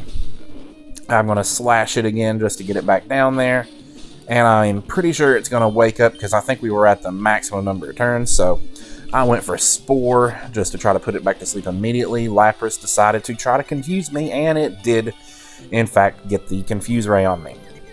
Thankfully, we do not hit ourselves in our confusion, and I'm able to put this thing right back to sleep, but there's nothing I can do about the confusion right now because there's no item to take away confusion, so I decided to see how Hidden Power would do. We break through and don't get hit with our own confusion, thank God.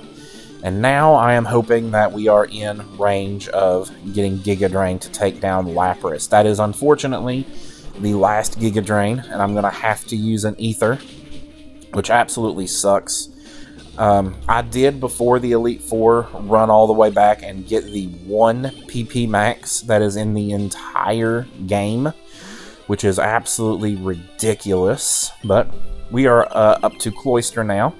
We are still confused, but Cloyster protects, so Spore is not going to work, and now Lorelei decides to bring in the Hail to do some chip damage to us.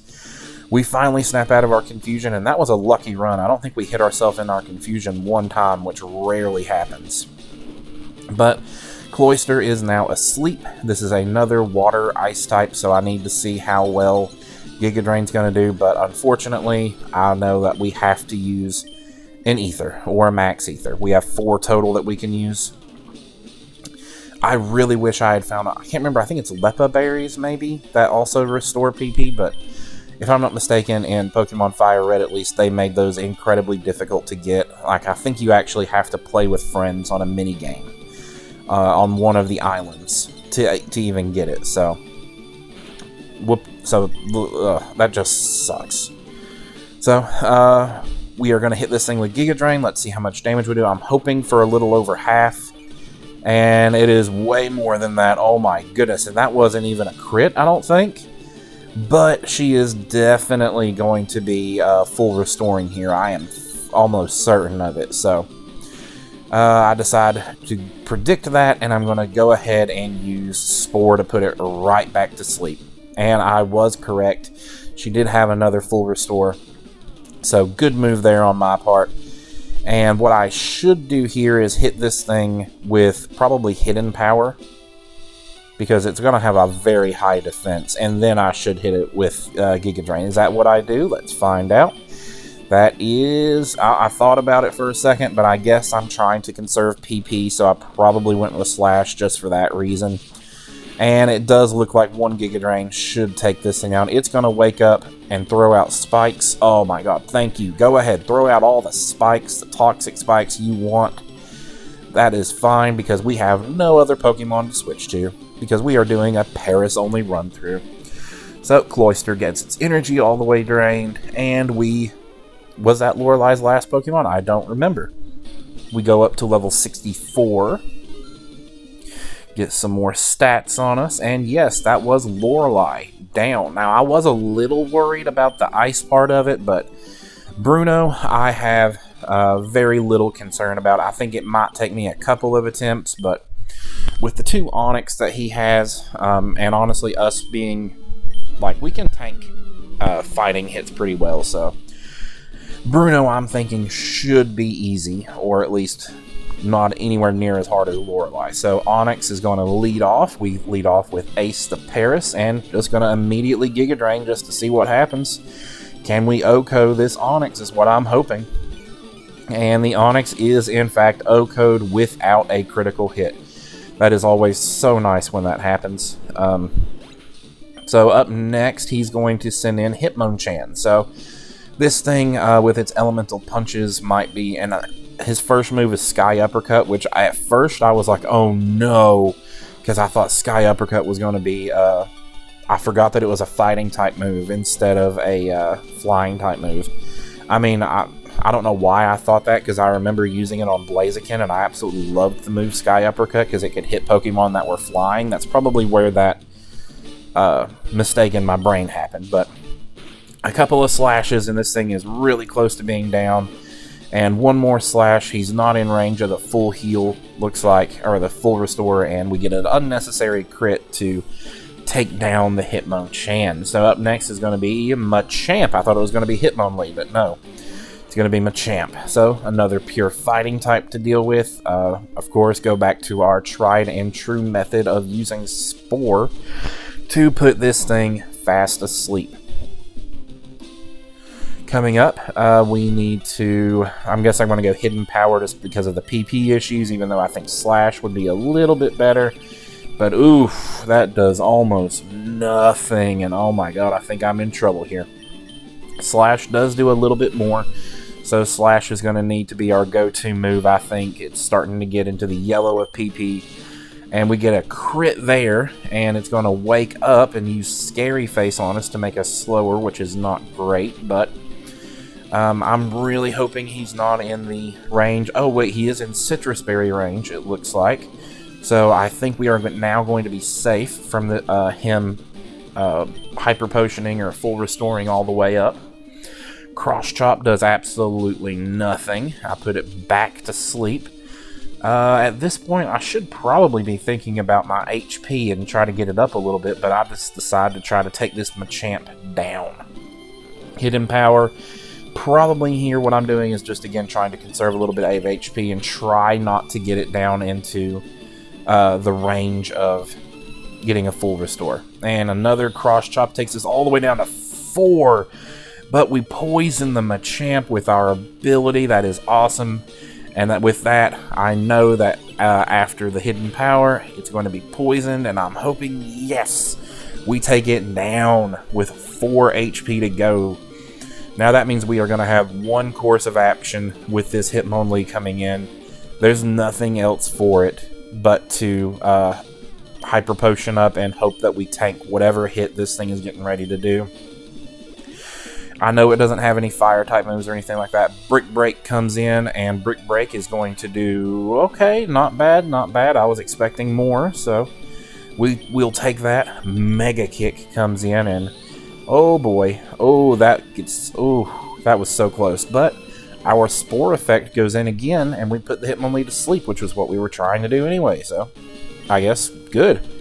If only I had misclicked a attacking move instead of Spore. But anyway, I decided to heal up since it's going to be asleep this turn, guaranteed, and get back into this. Let's hit Slash and see how much damage Slash is going to be able to do to Hitmonlee. I don't think Hitmonlee doesn't have the defense that Hitmonchan does. He's going to come in with a Mega Kick, which does a massive amount of damage, but look at that, our Spore Effect again. That is absolutely critical. I promise I was not, resetting and trying for certain stuff going on there. That was just pure luck, but unfortunately he is in range of full restore, so I predict that and go straight to Spore to keep the Hitmonlee asleep. From here, I decide to try to get a little bit of HP back, and I'm just morbidly curious how much Giga Drain would do. So let's see if I can get enough back to justify using it, and I don't really think that's enough to justify using my PP on Giga Drain. So we're going to have to go back to the Hack and Slash, and we get a critical hit here to take it down. I didn't even expect a crit to take it down.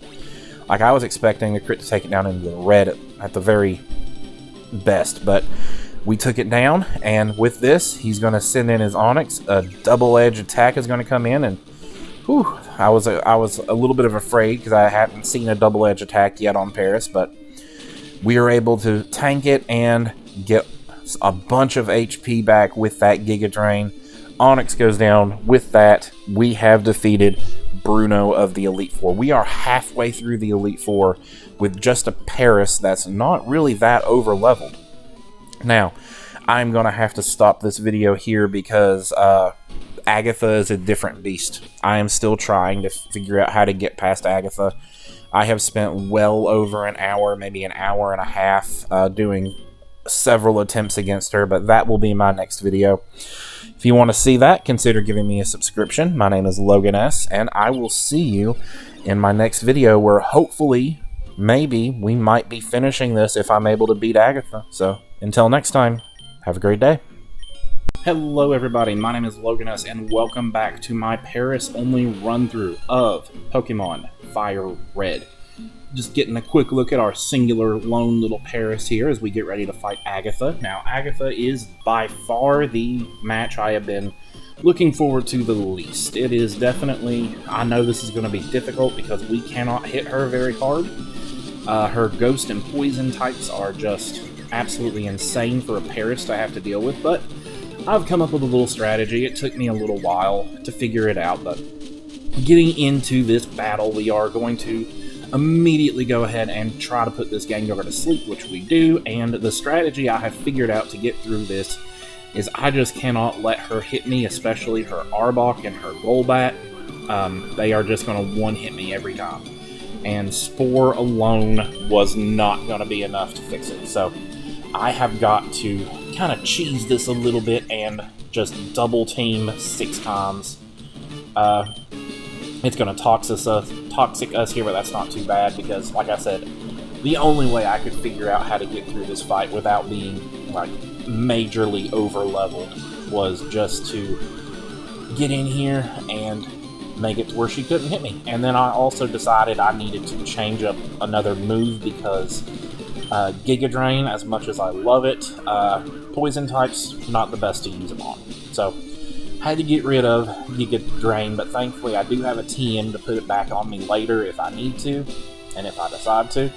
And I decided my best chance was to go with Aerial Ace, a move that cannot miss, because as you can see, this Gengar also has Double Team, which I cannot tell you how many times this thing just stonewalled me, because I tried this fight for a couple of hours before I finally came up with this strategy, and we're going to see here if I can actually get it to work. So I've already gotten to where I need to full restore to get rid of that poison, and to get my HP back. It can double team all at once. I have Aerial Ace that is perfectly okay with me. Now, I have mentioned this several times throughout the series, but the reason I decided to do this Paris only run through was because when I was a little kid, like in kindergarten, first grade, I had, basically no friends when I first started, like a lot of people, I'm going to guess, but I was playing on the playground one day out in front of the school, and I had my Game Boy Color with me, and I was playing Pokemon Yellow version, and this girl came up to me and said, "Hey, are you playing Pokemon?" And I said, "Yeah," and then we sat down, and she actually taught me a lot about Pokemon, because I was an idiot back then. I didn't even know how to get out of the house. For some reason, I couldn't think to just press down on the doormat to get outside, but anyway, as we were playing through, we were in Mount Moon, and I came across a Paris, and she said, "Oh, something, we should get this and name it Ace." And that stuck on my team. I remember a few years later, I found my copy, a few years, like at least a decade later, I found my copy of the game and put it in, and I still had a Parasect named Ace on my 6th squad, as one of my 6 Pokemon. And I was standing outside the Elite Four. I don't think I ever beat the Elite Four, but I kept that on my team, and for some reason that memory has stuck with me. So that's why I decided to do this run. And Gengar almost takes us down, but we are able to finish off the Gengar. Now, that is the first of her 5 Pokemon, and I'm not looking forward to the second Gengar. Here comes in the Arbok, and something I completely forgot about was the drop in the attack stat. So that's not very good. So I just get back into this. I know we've got to live a hit, and hopefully not get hit, I should say. So put it to sleep, Hyper Potion up so that we have our full health back, and we can get back into this fight. Arbok is still fast asleep, and we are going to get into Hidden Power. Now, Hidden Power, at this point, I still don't know what type it is, because literally nothing I had ever used it on up until this point said that it was super effective. So that only left me to conclude that it has to be Dragon type, and I'm not going to know for sure until if and when I get to Lance. So we are just going to be hitting this thing with a lot of hidden powers, and that's another issue with this run-through, is the fact that PP is so rare to come by, like PP ups and stuff like that. So she does something I'm not expecting here, and she switches out into the Ace Gengar, which I'm like, okay, I guess we'll go ahead and deal with this now then, since I'm already putting it to sleep. So, Aerial Ace just to see how much damage it does. Man, I wish that did so much more damage. Hidden Power coming in just to see how much damage it's going to do. And I'm pretty sure, yeah, Hidden Power does a little bit more, so Hidden Power is going to be our primary go-to move. Really wish I had some. I think they're Leppa Berries, but even those, I was like doing research into this game. Even those are hard to come by. If you have a physical copy of the game and a friend and a link cable, you can do some kind of mini game, I think it said, and you can get even more of those Leppa Berries to restore your PP. But other than that, there's like a very limited number of ethers and all of that stuff in the game, which I guess is just back when it was on Gen 3, Game Boy Advance cartridge, they probably just didn't have enough room for them and stuff like that. But man, I was just struggling through a couple of sections of this game, and especially now that we are getting towards the latter part of the Elite Four and eventual champion, like, oh my gosh. PP is insane, and somehow, I do not know how, we tanked that Sludge Bomb from Gengar. But we have almost got it down. I am trying to decide here what to do. I've got 24 HP. This thing is one shot away. I'm pretty sure that she's going to heal, so I just go ahead and do a Spore to kind of try to get ahead of that. And no, she does not restore her health like I was expecting. So I'm like, well, if she's not going to restore her health, I just put her to sleep. I'm going to restore mine and hopefully take this Gengar down on the next move.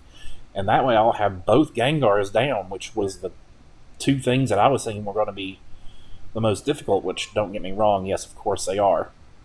And just to try to conserve some PP here, instead of doing straight up hidden power, I decided to do 2 aerial aces instead, because I know that after this fight I'm probably getting rid of aerial ace for another move. So I might as well go ahead and use all of the PP for aerial ace. We get a level there to get us up to level 65, which I think maybe the champion's highest level Pokemon is 65, maybe 63. So, I mean, we're honestly not that far. We're honestly not over leveled at all if we were at the champion. Right now, we are still a little bit higher, but the Arbok comes back in and we put it back to sleep so that we can hopefully start taking this thing down, because we cannot take a Sludge Bomb. Actually, I take that back. When I was doing several run-throughs of this, if the Arbok somehow gets like the lowest roll possible, like I lived one of the Sludge Bombs that it hit me with like 3 or 4 HP or something like that. So I was dead almost to anything besides the lowest of rolls to that Sludge Bomb. And thankfully, it missed thanks to that. Thanks to us having the double team. And we take down the Arbok. Only 2 Pokemon left, a Haunter and a Golbat. Now, I'm a little bit more afraid of this Golbat because it is part Flying type. And we are, I think, 4 times weak to Flying type moves. And this thing has a nasty Air Cutter that I did not live one time that it hit me with, so and it's a 4 times super effective, whereas the Sludge Bomb, I think, was only a 2 times, or it might have been 4 times. Poison is strong against Bug, and I can't remember, but either way, we never lived a hit from this Golbat if it hit us with the Air Cutter. So I know this thing has got to stay asleep, and this thing has got to miss us if it wakes up. 3 hidden powers left, 7 aerial aces, so like I said, this whole issue with PP is just absolutely insane. Golbat wakes back up, does an Air Cutter, thank God it misses that time. Could not tell you how many times I had to restart this fight just because it kept hitting me with that. But we put it right back to sleep. We only have 3 hidden powers left, so we are going to hit it with a hidden power since it is by far our highest hitting move, which is kind of sad, to be honest. Let's see, Agatha is going to full restore, of course. I swear, these full restores are absolutely annoying whenever you're dealing with having just a singular Pokemon with a set amount of moves that we can do. Like, it is just broken. Like, some of these people have 4 full restores, I think I saw, and that is just absolutely insane. But get the Golbat back to sleep. I decide to use an Aerial Ace, even though I know it's not going to do as much damage, just to conserve that PP on the hidden power. We are starting to get really close to crunch time here. We hit the Golbat. Golbat wakes back up, uses an Air Cutter. Thankfully it misses. Like, if I had not thought of that double team strategy, like if I had just not randomly clicked on that TM and saw that I could learn it, and I was like, ooh, this might be a strategy. And then I had to get rid of Slash, which I really didn't want to do, but I didn't have much PP on Slash, and I didn't want to waste the ethers or anything like that to try to get on it. So, oh my god, I could not tell you how many different strategies I tried for this. I think for some reason, I guess I was just automatically clicking there and accidentally clicked where I didn't have any PP on it. But anyway, get rid of this Golbat, and I decide to go ahead and use a Max Ether here while it's still asleep, just to get that hidden power back up. I should have used that one hidden power PP I still had before I used that Ether on it, but oh well, that's the things that you learn watching these things back after you've done them. So we are going to hit this thing with the hidden power that we should have used on the previous turn, and thankfully knock it out. So now all we have left is Haunter. So Haunter is actually one of my favorite Pokemon. Like, I know Gengar is better and stronger, but I've always preferred Haunter's design. I don't know, something about it just always spoke to me. And I always loved to use Haunter on my team. And I was always sad that it wasn't the strongest. Like, I don't like Gengar as much. But anyway, Haunter comes in, so of course we are going to Spore, try to get it to sleep. So Aerial Ace comes up just to see how much damage it's going to do compared to Hidden Power. I know Haunter is not going to be as strong as Gengar, so I was hoping for a little bit more damage than that. And since I know I'm at the last Pokemon and I'm getting rid of Aerial Ace, I'm just going to keep using Aerial Ace until it's out, and now it is out, so now I switch over to Hidden Power, and I'm hoping this is going to take this down just with one Hidden Power shot here, and of course, thank God she doesn't use a full restore, but still, it sucks having to use one more PP just to take down that 1 HP it looks like it has. Haunter manages to get off a Hypnosis and hit through all 6 of the double teams with a less than 100% accurate move, because actually Hypnosis is way less than the 100%, isn't it? Like 60 or 70 or something like that. Anyway, it's then going to hit me with a Mean Look, which, okay, you can do that considering you have 1 HP. This is my only Pokemon, like, whatever. Anyway, one more Hidden Power. Haunter is going to go down, and with that, I got past where I thought this run might end without me having to be at like level 100. Somehow we got past Agatha. Ace is going to try to evolve here since I put the Quick Claw on it instead of having the Everstone, but, you know, I figured 1 or 2 times having to hit back on it, not a big deal, because I really want to beat this with just Paris. Anyway, I decided to do a ceremonial save here, but first I'm going to go in, change up a bunch of moves, change up some stuff, and then I'm going to do our ceremonial save, and then we are going to get into our fight versus the Dragon Master Lance, which I am a little bit nervous for this, but I'm nowhere near as nervous for this as I was Agatha. And if I'm not mistaken, this match actually takes me a little bit longer than it did to beat Agatha. But I didn't have to try this one as many times. Like, he didn't beat me as many times as Agatha did. So we are going to get into this. Dragons are virtually indestructible. Yeah, sure. I've got a Paris with a hidden type dragon, I think, and I'm hopefully going to confirm that in this match. But first, we're going to have to get past this Gyarados, which is very, very scary. It's going to immediately intimidate us and lower our attack, which, oh god. Looking back now, I do have another strategy I would love to do, but I would need to prep before I go into the Elite Four. But I immediately put this Gyarados to sleep because it only hit us with a Dragon Rage there, which is great. You know, I'll take a Dragon Rage anytime. It's only 40 HP, but I know this thing has other moves that can just obliterate us. Why it went with Dragon Rage, I'm guessing it was just a random choice. I don't know. Anyway, I put Giga Drain back on Ace right now, literally just for this Gyarados, because I was expecting Giga Drain to be great. And we'll see here, but first, I need to go through and up our evasiveness. We have 6 of those we need to use. It can hit us with all the Dragon Rages at once. I'm going to try to put it back to sleep, but then it's going to hit us with a Hyper Beam and take us down. So that was just my first little run through of it. I always like to show my first fight with them. So you know the strategy. Get in, put it to sleep. It's going to hit us with a Dragon Rage again, and we are going to heal back up and just start spamming those double teams to get our evasiveness up, because I don't think Ace can take a Hyper Beam even at full health. So we have to get ready for this. It's going to hit us with Bite, which, yeah, Bite and Dragon Rage. Please use those moves every time. Don't use another move, because I can tank those all day. And here we go. Hyper Beam again with 108 HP. I'm like, okay, we're going down again, and we actually do tank a Hyper Beam from less than full HP, which I was not expecting at all. But thankfully, we lived it, so I can heal our ace back up. So I now know that if he hits Bite, and then he goes for Hyper Beam, as long as it doesn't crit, I should be fine.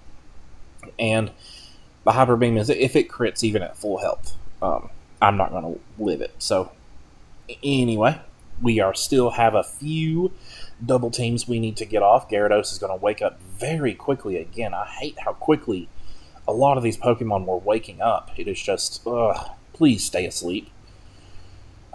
We still have a couple of more double teams to get through, but we need to put Gyarados back to sleep. And, man, Spore is really running out of PP, and I've only got, like, one more, I think, full Ether or something like that I can use. So, get our Ace all the way up to where we can dodge, hopefully, anything that decides to come in. But before then, I know that he's probably going to try to hit me with a Hyper Beam if he comes back awake, so I'm going to heal. We are still fast asleep. Thank you, Gyarados, for slumbering away. I promise, eventually we're going to start trying to take this thing down. I probably should have cut this part down, but oh well, I'm this far in and I'm already recording, so whatever. We have it asleep. We've got all of our evasiveness up, so the only thing left to do is start to hammer away at this thing and hopefully take it down quickly. It's going to hit us with another Dragon Rage, which is fine. I know the next move that's coming in is Hyper Beam, and if Hyper Beam hits, we are going to die. Actually, no, I know that I'll be fine because I just used Giga Drain on it. And, oh, yeah, that was what I wanted to say. Giga Drain. Oh, my God. I was hoping that would do so much more damage. Like, I was hoping it would be at least a 2, maybe a 3-shot. I was hoping for a 3-shot, but nope, it is not. So I'm just going to have to see. And Hidden Power and Giga Drain look like they do about the same amount of damage. So, obviously, Giga Drain's only got 5 PP on it, maybe 6, I can't remember. 5, I haven't used the other PP up I got yet. Or maybe I did, I don't remember. Anyway, another unexpected move here. Aerodactyl coming in, and I clicked on Giga Drain, so at least we get to see what Giga Drain does. And again, Aerodactyl, I was kind of hoping that Giga Drain would do more. But I guess those secondary flying types really help them out with the avoiding grass type damage. So I have to restore the PP on Spore. I have no other choice, or there is absolutely no way I can win this fight. And at this point, I see my X items, and I'm like, oh my God, why did I not think of getting like X special attacks or more X items? Because, oh, I just thought, man, if I could have my special attack at a +6 with me using it, because I'm pretty sure Hidden Power is a special type move in this. Oh, man, that would have been so insane. We could have wiped him, I think. But that's, you live and you learn. I could have made these last few fights easier if I just would have thought ahead and used X items. But in my defense, in most of my time playing Pokemon, and I am in my 30s now, early 30s, and I've been playing Pokemon since Pokemon Yellow version came out. Just after Yellow version came out. So I've been playing Pokemon for well over 20-25 years, and I almost never use X items just because I never really found them useful whenever I have a team of 6. But with a team of 1, yeah, if I decide to do something like this again in another game, you can bet I will be using X items. But we've almost got Aerodactyl down. I'm certain he's going to use a full restore here, so I decided to put him to sleep, and in fact, I am correct. He decided to use a full restore, so Aerodactyl, take a nap, please, and please do not wake up until I take you down, even though that's going to take at least like 6 moves or something like ridiculous like that. So I decide, since Giga Drain's about the same, and I'm going to have to use I think it's the Ether that restores all moves PP by 10, I think, you know what, I might as well in this match use Giga Drain. It's not going to be much use after Aerodactyl and Gyarados anyway. So, Aerodactyl wing attack misses, and I am fairly certain, yes, I am certain, I did get hit by that thing's wing attack, and it will take me down from full HP to 0 without a critical hit. And I don't think I ever lived one. I don't remember how many I got hit by, but yeah, this Aerodactyl is a one-shotter. But I don't know if we needed that crit there at the end, but we got it. Aerodactyl goes down. That is officially the first of Lance's... No, wait. Yeah, that is the first of Lance's Pokemon down. He sends in Dragonite next, and this is my chance. This is where I'm so nervous. I'm like, okay, please tell me I didn't mess up. And I'm like, oh, please let this do a massive amount of damage. I am really hoping that Hidden Power will be a two-shotter. Like, I am hoping and hoping and hoping, because I know it's going to be super effective. It hits, and oh my god, it is super effective. So our ace is officially a Dragon-type Hidden Power. But look at that damage. It did nothing, and that is with the super effective hit. And at that moment, I realized that if our Hidden Power hadn't have been Dragon, I don't know if I could have beat Lance. I'm going to be honest. I don't know if I could have made it past this match, but thankfully, the Hidden Power does give us a little bit of extra punching power, and I know it's possible, but like I said, oh my god, I was so hoping that would do so much more damage. And just like I thought, Giga Drain doesn't really do much either, because, you know, Dragon flying type, I think. So, okay, Dragonite's fast asleep, and we're just going to go back and hammer with Hidden Power because, you know, I can't really do much else. And of course, it has a Citrus Berry. I'm like, oh yes, one hit. Maybe if I get a high roll, I can take it down. And nope. Now it's you would have to get a crit to take it down from here. And I don't remember if I got it or not. I did get a critical hit, but oh my god, 1 HP. Are you freaking kidding me? Why? Why has there been so many Pokemon go down to 1 HP and make me have to use an extra PP? That is just so annoying, but we do take down the Dragonite, so a Paris can officially take down a Dragonite.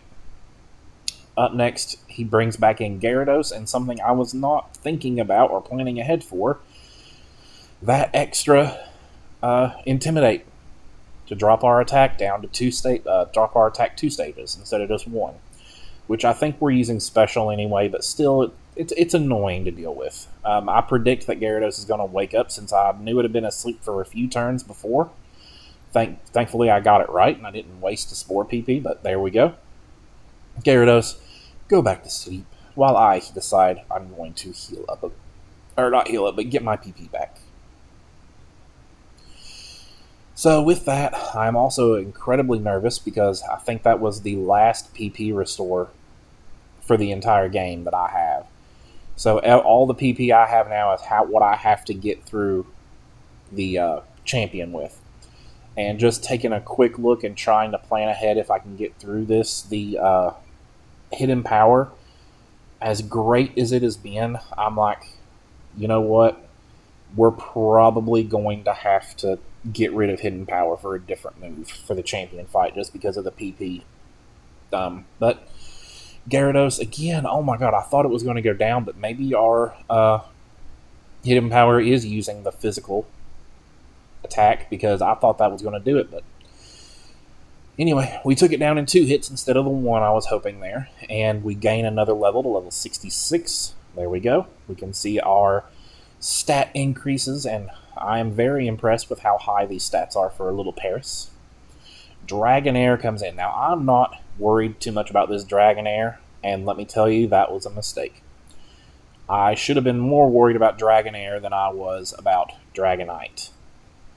Just because this Dragonair has an ability that I did not think about or plan ahead for. Although I do see, oh my god, Hidden Power, maybe we can take it down. Oh wait, it was the second Dragonair that I had more problems with. But that first Dragonair goes down easy. It's the second Dragonair that I forgot to take into account its ability of Shed Skin, and by how like it's the same level. I shouldn't have had this big of a problem taking it down, or maybe it was in a different run that I had a problem with Dragonair. I thought it was in the one that I kept in the video. Oh yeah, there we go. Super effective move. Didn't do over half damage. That's one of the reasons it was so difficult. And I'm like, oh god, please just go down. Please just go down. Go down. And of course, he still has a freaking full restore left. Oh, that is one thing I cannot stand anymore, these stupid full restores. But do a hidden power move again, and I see, oh, okay, we can do over half damage, but it's down to a roll. And hidden power again. And do we take it down with this one? No, we do not. It lives with 1 HP again. And I've only got one more hidden power, so I'm going to use it. We are going to take down the Dragonair. A crit there at the end. Yeah, thank you for that. With 1 HP, I really needed that crit. But with that, Lance goes down. We are officially all the way up to the champion fight with just a Paras. So I've got some planning to do before I get into that. That will be the next video, the conclusion to this entire Paras-only run-through series that I've been doing. So if you want to check that out, make sure you subscribe and check out my next video, or if this is in the compilation video at the end, stick around. We are about to fight the champion. So thank you so much for watching, and I'll see you in my next video where I hopefully will beat this game. Take care. If you have clicked on this video, you are now watching the end of my Paras-only run-through of this Pokemon Fire Red playthrough. I have made it all the way to the champion. You can see we are entering with level 66 Paras, who is our ace. I am getting rid of my trusty hidden power and replacing it with secret power. Just because we are so out of PP, we have literally nothing left to replenish our PP with. So that has been the biggest challenge so far. And my next biggest challenge is the fact that if this Pidgeot gets even one hit on us, it is going to absolutely obliterate our little ace Paras. Now, if you're wondering why on earth I'm using only a Paras, where I got this idea from, I got this from my first ever childhood friend, Caitlin. I was in kindergarten, first grade. I think I was in first grade. And you can see right there, one hit from this Pidgeot and we are done. Thankfully, I do have a Quick Claw on our Paras, so it took me quite a few tries, but eventually we were able to go first and put Pidgeot to sleep, where we can go into the rest of our battle plan. Now, my friend Caitlin, she came up to me on the well, it wasn't the playground, it was just outside, but we were all playing outside, and I had my Game Boy Color with me playing Pokemon Yellow version. I sucked. There's a story time later for how terrible I was at the beginning, but she helped me get the first badge by helping me capture a Caterpie and then training that into a Butterfree to defeat Brock. My mom had made a promise to me, because I had been stuck on that for so long, that if I beat Brock and got the first badge, she would get me Pokemon Red version. So that day I was able to get Pokemon Red version, and I made a new lifelong friend in Caitlin. I haven't talked to her in a couple of years, but you know, she was my first childhood best friend, and I will forever be grateful for having her as a part of my life. But anyway, we have moved on to our Rhydon in this fight. I have gotten into sleep. I am going to implement my strategy, because we can at least live a hit from this thing if it wakes up and manages to hit us. But I'm going to up my evasiveness, put it back to sleep. Once I get my evasiveness to +6, I also have an X attack and an X speed. That is something from this playthrough that I have learned, is how valuable these X items can be late game. So I've never really been much of a fan of using X items before, but going forward, if I do another solo playthrough run, you can bet your bottom dollar that I'm going to have some X attacks. But I'm not too worried about this Rhydon. I am fairly certain we can one-hit this thing with Giga Drain once we get literally everything set up. And that is my strategy for trying to go in and defeat our rival, who I have nicknamed YouTube. So, looking back, I think I would rather have... I would much rather have had some different moves on this thing, I think, if I had more TMs, PP, stuff like that, but I think we can do this, and I definitely kind of wish I would have recorded, because I tried this fight with a couple of different strategies with some different move sets and everything, and the one I settled on that you see here in this video was the best one I came up with, and it was only like my third attempt at trying to beat him, and I was like, oh, we can do this. So when I went in to actually record this, though, oh my god, so many problems. I think this fight took me well over an hour of having to go back and reset. But as you can see here, we are done setting up, so the boring part is over, so we can get into the attacking part, and just like I thought, it is a one-hit KO on this Rhydon. That is why I wanted to make sure I had Giga Drain on this thing, was for the Rhydon and for the Blastoise at the end. It was the stuff in the middle, like the Pidgeot and this Arcanine, that I thought were going to give me some huge problems. The Arcanine is coming out. It's going to lower our attack, which, granted, I do have the X attack on, but, you know, it just would have been nice to have just that little bit of extra stuff. That flamethrower is nasty. Thankfully, with our evasiveness up, it's not going to be able to hit us very often, if at all.